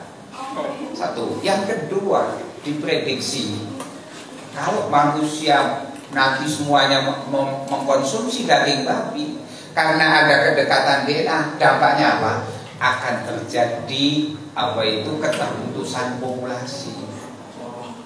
Jadi 5 generasi berikutnya bisa hilang. Jadi dibalik pengharaman makan daging babi, sebenarnya dalam rangka hifdzun nafas, paham ya? Halo, dan hifdzun nafas itu ditemukan lewat riset. Makanya selalu saya katakan, cara menemukan maqasid kalau yang min kharijin nas, dari luar teknya itu apa? Yakni min khilali an-nazariyah al-ilmiyah as-sabitah, dengan integrasi, interkoneksi ke ilmu. Ketemu jawabannya. Risetnya Profesor Mulakno mengafirmasi mengapa babi diharamkan dagingnya, karena DNA-nya terlalu dekat. Yang kedua, ini bisa berdampak kalau dikonsumsi secara masif, bisa justru memutus populasi manusia. Yang ketiga, ini menarik. Nanti ini juga riset berdasarkan di Amerika ya, ternyata banyak orang mendonorkan organ manusia tapi nggak terpenuhi, sehingga banyak yang mati. Orang yang misalnya jantungnya rusak ya, karena tahun 1995 ditemukan sudah dilakukan penggantian katup jantung dengan katup jantungnya babi berhasil. Selamat. Boleh itu. Kenapa? Kaidahnya apa? Ad-daruratu tubihul. Maka nanti sangat mungkin jantungnya itu sendiri bisa ditransplantasi dari jantung babi ya. Dan itu memungkinkan, karena apalagi secara tekstual di situ bunyinya kan laham. Berarti yang selain lahamnya memungkinkan. Meskipun kalau pakai tafsir lama katanya ini min itlaqil juz wa iradatil kull, penyebutan sebagian tapi keseluruhannya haram. Ya, kalau kondisinya normal haram. Tapi kalau darurat, orang ini akan bisa selamat Kalau jantungnya diganti, misalnya, ulama pasti membolehkan karena ada kaidah usul fikihnya. Ad-daruratu tubihul pasti boleh ya. Dan seterusnya. Oke, saya kira sampai di sini dulu supaya ada dialog. Dibuka dialognya Pak. Pengenalan dulu. Baik, dari Agus untuk Bapak.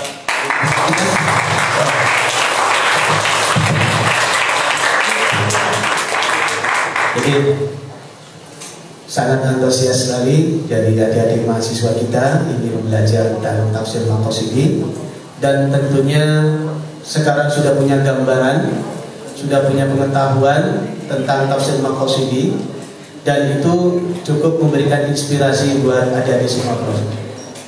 Dan saya kira kalau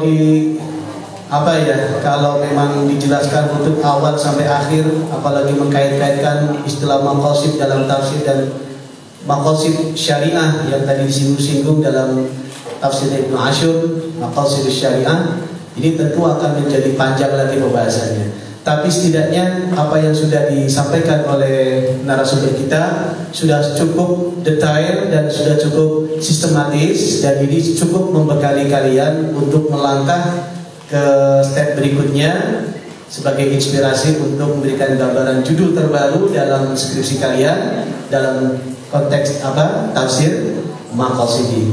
Baik, untuk selanjutnya saya beri kesempatan karena ini masih ada waktu untuk bisa berinteraksi, bisa berkonsultasi kepada adik-adik mahasiswa yang ingin bertanya atau ingin mengeluh kesahkan tentang pengalaman-pengalaman dirinya yang berkaitan dengan persoalan tafsir yang kemudian dianggap buntu karena tidak menggunakan cara pandang metode tafsir Maqasidi, maka saat inilah waktu yang sangat tepat untuk bisa disampaikan kepada guru kita, Bapak Profesor Dr. Kiai Haji Abdul Mustaqim. Monggo silakan dari putra atau putri dulu. Untuk pertama, ya, dua putra dulu, putri dua ya. Silakan. Oke, Mas Eko. Yang lain, satu-satu dulu. Saya ingatkan dulu.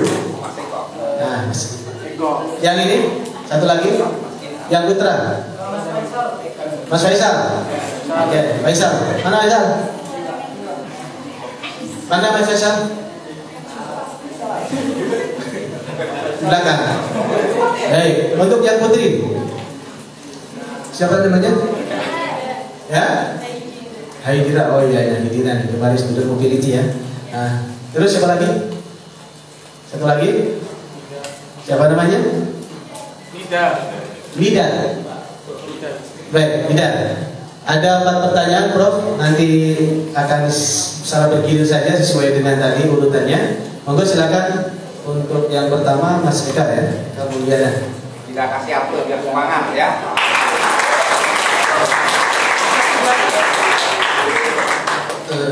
Baik, Ustaz, izin bertanya. Nama saya Eka Nurul Yunus dari kelas IATPK 3, PK 4. Jadi ini Ustaz, saya pernah buat jurnal ilmiah tentang wajib tadi, dan itu saya berpikir sampai gini, oh ya bisa kalau itu berarti fenomena wajib itu bisa digabungkan dengan tafsir Maqasidi. Namun Ustaz, fenomena waitot yang menunda anak. Oh, ya. Jadi saya pernah buat artikel dengan judul fenomena waitot di Indonesia, sebuah studi integrasi antara nilai-nilai keislaman dan sosial kemanusiaan di jurnal riset agama. Ya, jadi kalau misalnya fenomena waitot itu kan Ustaz menggunakan pendekatan naturalistik ataupun pendekatan yang ada di lingkungan. Sedangkan kalau dia tafsir Maqasidi kan harus menggunakan kepustakaan gitu Ustaz, dengan ibadah riset. Jadi gimana Ustaz untuk menggabungkannya itu Ustaz? Baik Ustaz, terima kasih. Baik, soal mumtaz ya, Mas Eka ya. satu-satu apa langsung? Boleh gimana baiknya? Satu-satu apa langsung? Langsung aja, langsung aja, jangan lupa ya. Oke. Catat Mas ya. Langsung ya. Oke, yang kedua. Nanti yang bertanya bisa maju aja ya, karena mic-nya tidak pakai Bluetooth ini. Masih manual nih. Tadi siapa? Faisal? Mana Faisal? Ya. Apa Hidira dulu? Silakan Hidira. Maju aja nih. Kali ini aulanya terlalu besar. Kalau tidak menggunakan speaker tidak terdengar. Assalamualaikum warahmatullahi wabarakatuh. Perkenalkan, nama saya Khalifah Hidira dari kelas IAT A4. Sebelumnya izin bertanya ya Pak Mansewu, jadi saya ingin bertanya terkait Hidira. Nah, saya tadi Pak Badri Tanglet terkait dengan tafsir yang sifatnya gender atau mungkin kebanyakan di Al-Quran itu kan ada memang tafsir itu secara universal dan ada yang ayatnya partikular. Maaf, tadi ayat yang universal dan partikular. Nah, beberapa tadi disebut di awal Bapak itu menyebutkan mengenai tafsir An-Nisa ayat 34 yang tadi wadribuhunna itu. Nah, saya ingin bertanya itu mengenai itu kan ayatnya partikular.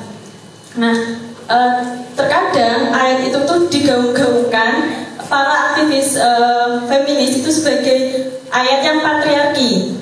Nah, tadi Bapak juga ngendiko bahwasanya kalau wadribuhunna itu kan ditujukan untuk kaum laki-laki kepada istrinya dengan maksud untuk kemaslahatan agar terjadinya hubungan suami istri yang baik.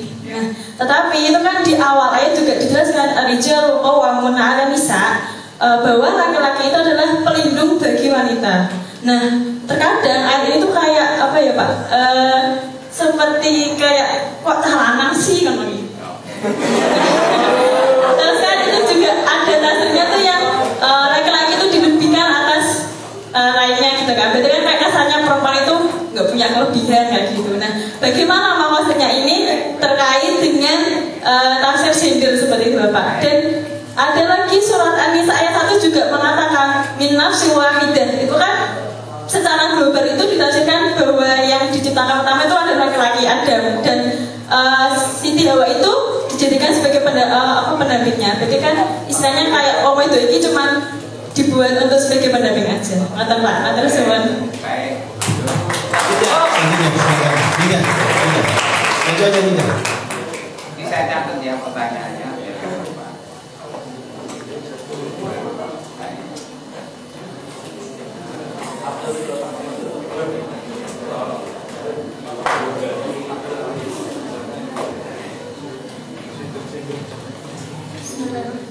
Assalamualaikum warahmatullahi wabarakatuh.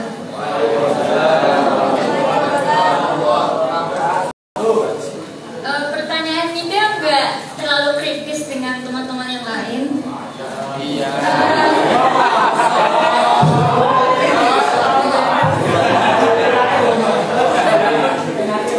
Ini pertanyaannya yang lebih umum aja Pak. Apakah tafsir maqasid ini tuh bisa disebut sebagai tafsir kontemporer? Kemudian dari penjelasan Bapak dari awal sampai akhir itu tuh kayak ilmu apa saja sih yang bisa kita jadikan sebagai untuk mendekati dalam penafsiran maqasid ini? Kayak lebih dipastikan gitu apa saja. Terima kasih. Assalamualaikum Waalaikumsalam warahmatullahi wabarakatuh. Baik, sungguh luar biasa pertanyaan-pertanyaan yang sangat luar biasa ya. Dari masih pagi menjelang siang ini ternyata peserta praktikum ini masih sangat bersemangat Prof. Jangan-jangan nanti kasusnya seperti kayak praktikum kemarin. Nanti gak mau keluar dari ruangan ini. Baik, ada beberapa hal yang perlu yang digarisbawahi tadi persoalan tentang bagaimana kajian-kajian tafsir maqasid yang berbasis librari, sementara dalam persoalan-persoalan yang kontemporer itu kadang-kadang kajian-kajiannya melalui pendekatan ilmu-ilmu sosial. Ini bagaimana untuk mengharmonisasikannya. Ya, kemudian juga ini yang sering diulang-ulang, yang sering terjadi persoalan masalah tafsir maqasid. Persoalan kontradiksi antara aspek kuliah dengan juz'iyah. Ayat-ayat partikular dan yang kuliah ini bagaimana? Mestinya juz'iyah itu harus ada di bawah naungan kuliah, tapi terkadang justru kuliah itu bertabrakan dengan kuliah. Nah ini dalam pembacaan metode tafsir maqasid ini harus menjadi jalan keluar yang konkret bagaimana antara juz'iyah dan kuliah itu tidak bisa berseberangan. Dan yang terakhir tadi yang disampaikan oleh apa? Baik, itu saja Prof, sekilas dari pertanyaan. Monggo silakan.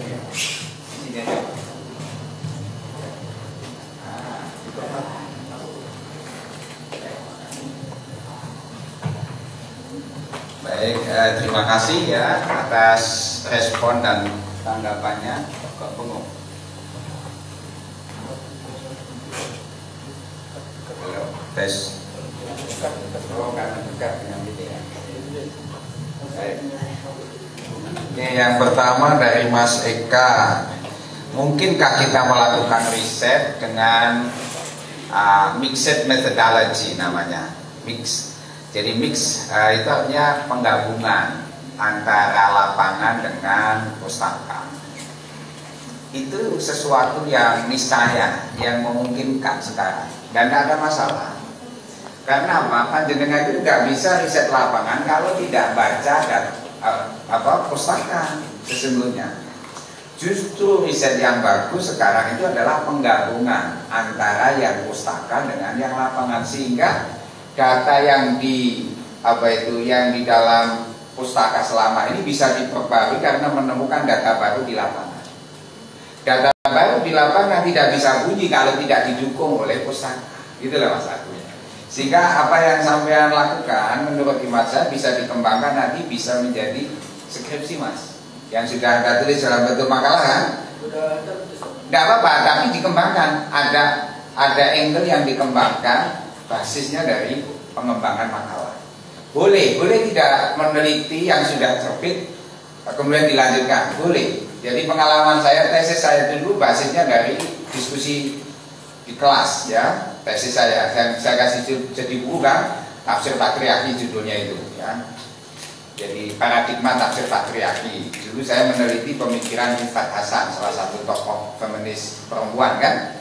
Itu awalnya diskusi dengan Profesor Amin Abdullah, beliau kuliah sama Pak Mudir, saya juga dengan Prof Amin Abdullah itu pembimbing disertasi saya.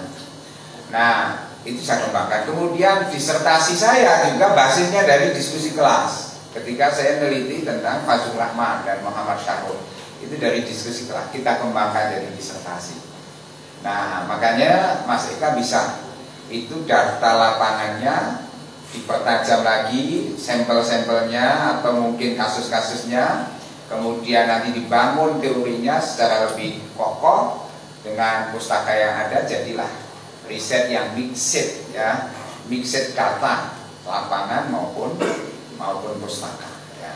Sehingga ketika data pustaka, data lapangannya kuat, Anda bisa mengkritik bahwa data selama ini teori yang ada di beberapa buku sudah ketinggalan, sudah expired knowledge karena ada data baru yang lebih memungkinkan untuk dikembangkan teorinya. Yang ketiga, satu. Yang kedua, saya setuju ini menarik juga di bab ini. Apa itu pertanyaannya? Mbak Haidira ya, tafsir gender ayat partikular ya, patriarki ayat itu universal tidak ya. Itu kritik kita Mbak Haidira. Memahami Quran itu memang tidak boleh parsial. Hanya membaca ayat partikular lupa terhadap ayat universal. Hanya membaca ayat juz'iyah lupa membaca ayat kulliyah tadi Pak. Siap ya? Contoh, kalau Anda hanya membaca ayat wadribuhunna, maka kesimpulan hukumnya tadi bisa Pak, wong lanang entuk ngamblengi wong wedok nek nusus. Tapi coba kembalikan kepada yang kuliah, yang universal, pesannya apa? Wa ashiruhunna bil ma'ruf. Perlakukan, pergauli para istri dengan cara yang ma'ruf. Dan yang ngampleng itu dianggap ma'ruf, apalagi sekarang ada Komnas HAM, tinggalkan memukul istri, ganti diajak jalan-jalan ke Mall Hartono ya, tambah sangune itu mati pulang mesti rukun ya. Kalau memang wasuhu khair itu maksudnya, Anda harus kreatif mencari solusi piye biar bojoku ki ora nesu meneh, piye biar bojoku ki nurutan kan itu. tambahi sangune, tasnya diganti, HP ini dia nyari, ya dah, sambil dipeluk I love you so much, itu kan beres itu, ya. Saya pastikan itu, ya. Kalau Anda bisa mengamalkan juz'iyatnya wa ashiruhunna bil ma'ruf itu, ya. Tapi kalau Anda tekstualis tadi intijah, ini Qur'annya bilang wadribuna taqwam. Pertanyaannya, saya tanya kepada teman putri, apakah kalau dipukul itu istri lebih taat atau malah takut atau bahkan minta cerai? Minta cerai ada yang ini serius. Makanya saya bolak-balik, saya itu promosi tafsir Maqasid ini juga dalam rangka membela kaum perempuan loh, ya, supaya coba saya ingin mengajak berpikir secara psikologi. Ini teman-teman kita sebagai laki-laki bisa jadi suami, jadi bapak. Kalau panjenengan mau berlaku keras pada istri, ingat ibu sampean juga perempuan. Ingat juga anak sampean ada yang perempuan. Jadi mau oh iya anakku itu sebenarnya dikandungi bojone aku ya ora terima aku aja lagi bojoku. Kan gitu. Ya kan? Makanya yang saya beragama ini kalau kita pertajam lagi perspektifnya, beragama ini bukan hanya soal boleh dan tidak boleh, tapi harus ditingkatkan kualitas beretika apa tidak etika. Paham ya? Mungkin Anda berpegang pada yang intijahari, oke, ayatnya bilang buat tribunnya boleh dikeplak gini boleh, tetapi pertanyaannya, ya, kalau kemudian itu dianggap tidak beretika kan jadi masalah. Jadi harus juga etika. Belum lagi kembali ke tadi supaya menghindari kekerasan. Quran itu kan menyebut aula mastumun nisa untuk menunjukkan hubungan suami istri, ya, dalam itu kan kata-kata lamasa artinya apa? Makna aslinya lamasa apa Pak Syah? Menyentuh. Coba praktekkan. Menyentuh itu seperti apa? Lalu praktekkan. Apa yang nyentuh? Nyentuh loh, bukan keplak ya.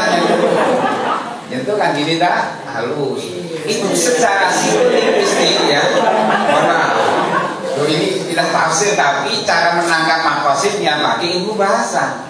Secara psikolinguistik berarti apa? Hubungan suami istri itu diperlukan kelembutan. Makanya bahasa Quran aula mastumun nisa. Setuju ya Mbak ya? Sampai lebih senang diperlakukan lembut atau kasar? Itu. Ini sudah mujma' alaih loh di kalangan perempuan. Sampai calon suami harus ingat, perempuan lebih suka diperlakukan lembut meskipun mereka bukan lelem. Oke. Jadi itu saya setuju. Maka tafsir feminis bisa dikritik juga. Ketika feminisme itu dipandang sebagai ideologi yang tertutup, maka boleh dikritik. Salah satunya misalnya ada kelompok feminis yang menganggap pernikahan itu dianggap sebagai ajang penjajahan kaum laki-laki terhadap perempuan, lalu mereka tidak mau menikah. Itu namanya feminis liberal. Jangan ikuti karena itu tidak sesuai dengan sunnah Quran, dengan maqasidul Quran. Kan disuruh menikah kan? Ya kan? Nabi juga menyuruh menikah. Lalu bagaimana caranya bangun rumah tangga yang bisa mengantar sakinah, mawaddah, warahmah litaskunu ilaiha wa ja'ala bainakum mawaddatan wa rahmah. Itu maqasid. Mengantar kepada hayatan thayyibah kan gitu. Jadi itu makanya ayat-ayat yang sering didiskusikan oleh teman-teman penggerak wanita itu juga bisa panjenengan kritik dari sudut pandang tafsir kan. Saya dulu waktu itu ikut di PSW menjadi associate member. Saya termasuk yang juga mencoba memberi kritik terhadap pandangan teman-teman yang aktif di PSW tapi kebablasan ya. Misalnya ada yang kokoh, boleh perempuan jadi imam, laki-laki imam, perempuan jadi imamnya laki-laki.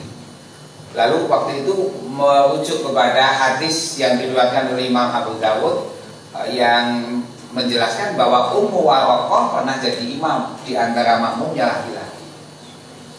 Saya berargumen pakai teori usul fikih. Saya bilang ini teman-teman jangan hanya karena riset Anda itu dikasih funding oleh luar negeri ya. Waktu itu kerjasama dengan Amerika. Lalu Anda seolah-olah menyenangkan yang ngasih funding tapi problematis di masyarakat. Saya bilang, kalau kemudian nanti ada orang jadi imam gara-gara membaca riset sampean lalu di situ jadi kisruh atau bahkan dianggap sebagai pendangkalan agama, siapa yang bertanggung jawab? Satu. Yang kedua, saya bilang itu hadis Ummu Waraqah yang diriwayatkan oleh Imam Abu Dawud, riwayatnya Ummu Waraqah suruh jadi imam oleh Nabi.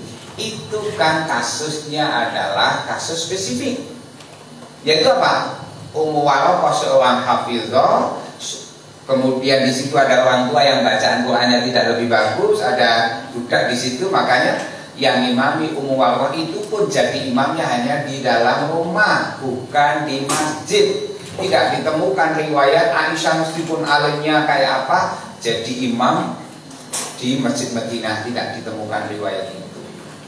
Maka kemudian saya bilang, mestinya kita jangan membawa isu yang sensitif yang justru orang menjadi anti terhadap semangat gerakan gender yang sebenarnya semangatnya adalah al-adalah al-istimaiyah, keadilan sosial.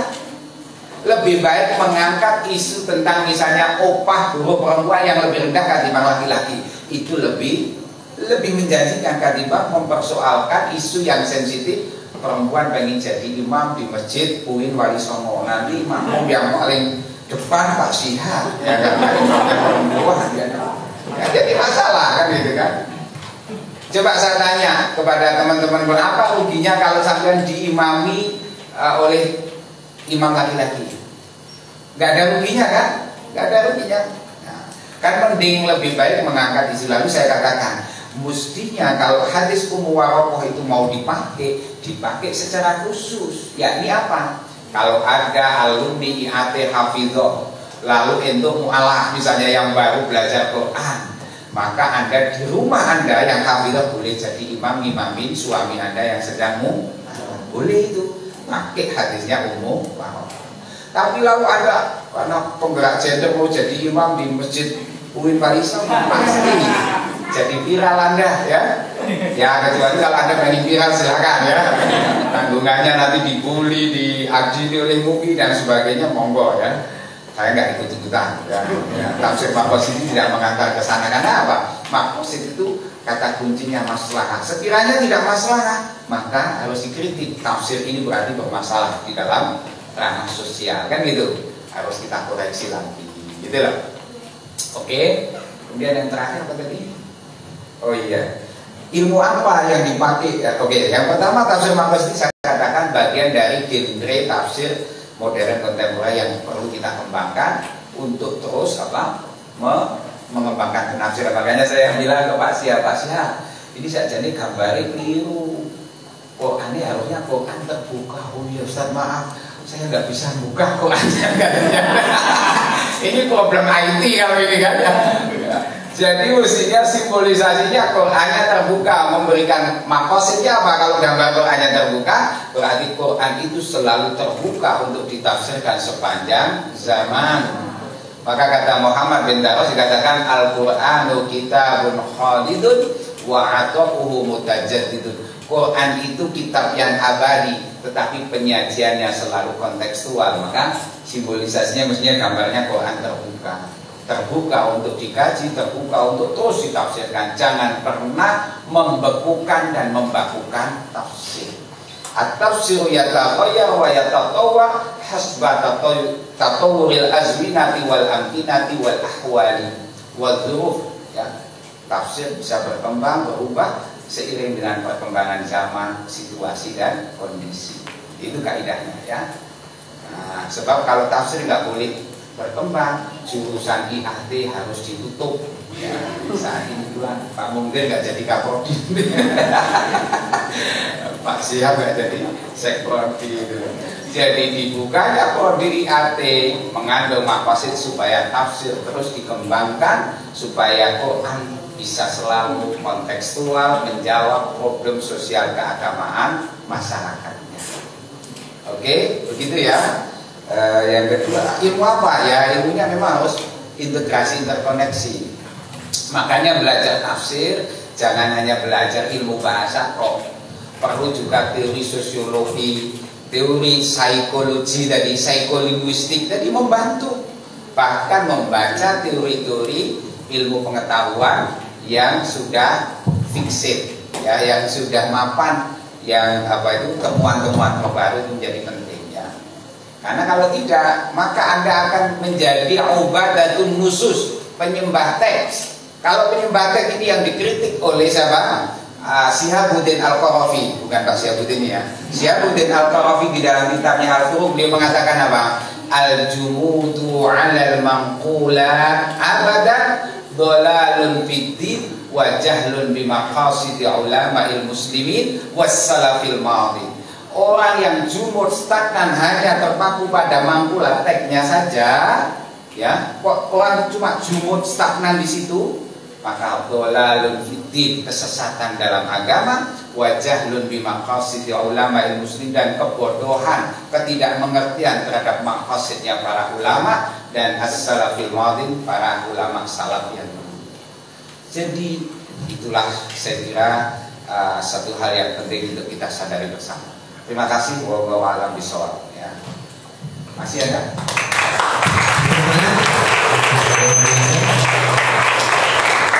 Masih ada kesempatan, kita masih punya waktu sekitar 15 menit untuk pertanyaan. Silakan bagi mahasiswa atau mahasiswi. Boleh konsultasi judul, boleh sekali. Boleh konsultasi judul ya. Sama ya. Silakan. Ya, siapa Mas? Maju.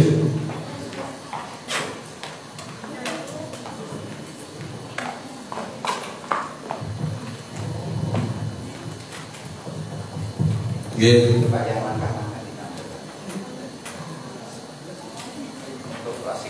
Silakan. Nggih Prof, ini mau konsultasi judul. Kula dari angkatan 19, namanya Raden. Niki mau ngambil judul, mau mengangkat judul tema tentang tafsir maqasid yang dikaji surat At-Takasur tentang hedonisme dan rencananya. Oke, masih bingung lain-lainnya gimana, Pak? Bagus. Ya. Apa saya kira? Ya, tepuk tangan. Mahasiswi silakan. Boleh konsultasi judul ini Anda punya kesempatan yang sangat luar biasa ini ya. Jadi, konsultasi judul langsung sama Mas Raden ya. Kasih saja judulnya misalnya kritik Al-Qur'an terhadap fenomena hedonisme gitu kan ya. Perspektif maqasid kan ya. Jadi judulnya itu. Maka kemudian nanti sampean ada langkah-langkahnya Mas ya. Kalau itu kan berarti tematik surat kan. Tematik surat itu langkah-langkah penelitiannya yang pertama adalah sampean menentukan surat yang mau Anda pilih. Sudah ditentukan At-Takasur, tapi dikasih argumen. Mengapa memilih surat At-Takasur? Argumen akademiknya apa? Nah, supaya bisa mendapatkan informasi bahwa pilihan surat At-Takasur itu akademik untuk mengusung tema dari kritik Quran terhadap fenomena hedonisme ya tadi ya, hedonisme. Nah, maka sampai harus melihat konteks mikronya ayat dan makronya surat At-Takasur apa? Betul, konteks makro maupun mikronya adalah fenomena masyarakat Arab saat itu yang cenderung berlomba-lomba, banyak-banyakan harta. Kan alhaakumut takatsur hatta zurtum al-maqabir, hatta zurtumul maqabir. Itu sampai nanti baca sababun nuzulnya. Hatta zurtumul maqabir itu maknanya ternyata bukan sekedar yang seperti kita pahami lewat tafsir Jalalain kan. Hatta zurtumul maqabir, alhaakumut takatsur, telah membuat lalai bagimu at-takatsur. Apa itu? Berlomba, bermegah-megahan dalam soal harta. Di tafsir Jalalain itu tafsirnya ayat hatta mutum wa tufintum fil maqabir, kamu mati dan dikubur di dalam kuburan alias mati. Tapi kalau Anda baca sababun nuzulnya tidak. Hatta zutumul maqabir memang datang ke kuburan lalu dia membangga-banggakan, ini lomba saya dulu, dia si fulan ini kaya raya. Jadi untuk menunjukkan bahwa dia itu orang hebat, dia sampai datang ke kuburan untuk menunjukkan mbak saya dulu orang sugih, gitu loh Mas, paham ya? Nah, dari situ ada punya argumen bahwa memang ternyata berdasarkan juga konteks mikro makronya, orang Arab dulu mengukur kemuliaan salah satunya dengan harta. Ini yang dikritik Quran, kemuliaan bukan harta tapi apa? Inna akramakum indallahi atqakum. Harta bisa mengantar kemuliaan kalau harta itu dipakai untuk kepentingan akhirat, kepentingan jihad, kepentingan dakwah, kepentingan ilmu dan seterusnya kan gitu. Nah, maka nanti itu salah satunya argumennya. Yang ketiga misalnya selama ini kajian surat At-Takatsur belum pernah didekati dengan perspektif maqasid. Bagaimana sesungguhnya penggunaan harta supaya tidak membuat lalai. Lalu sampai jelaskan ya. Quran misalnya tidak tidak anti terhadap mengumpulkan harta. Karena ada perintah tentang berdagang dan sebagainya. Tapi kalau sudah dapat ada fungsi sosialnya, dizakati,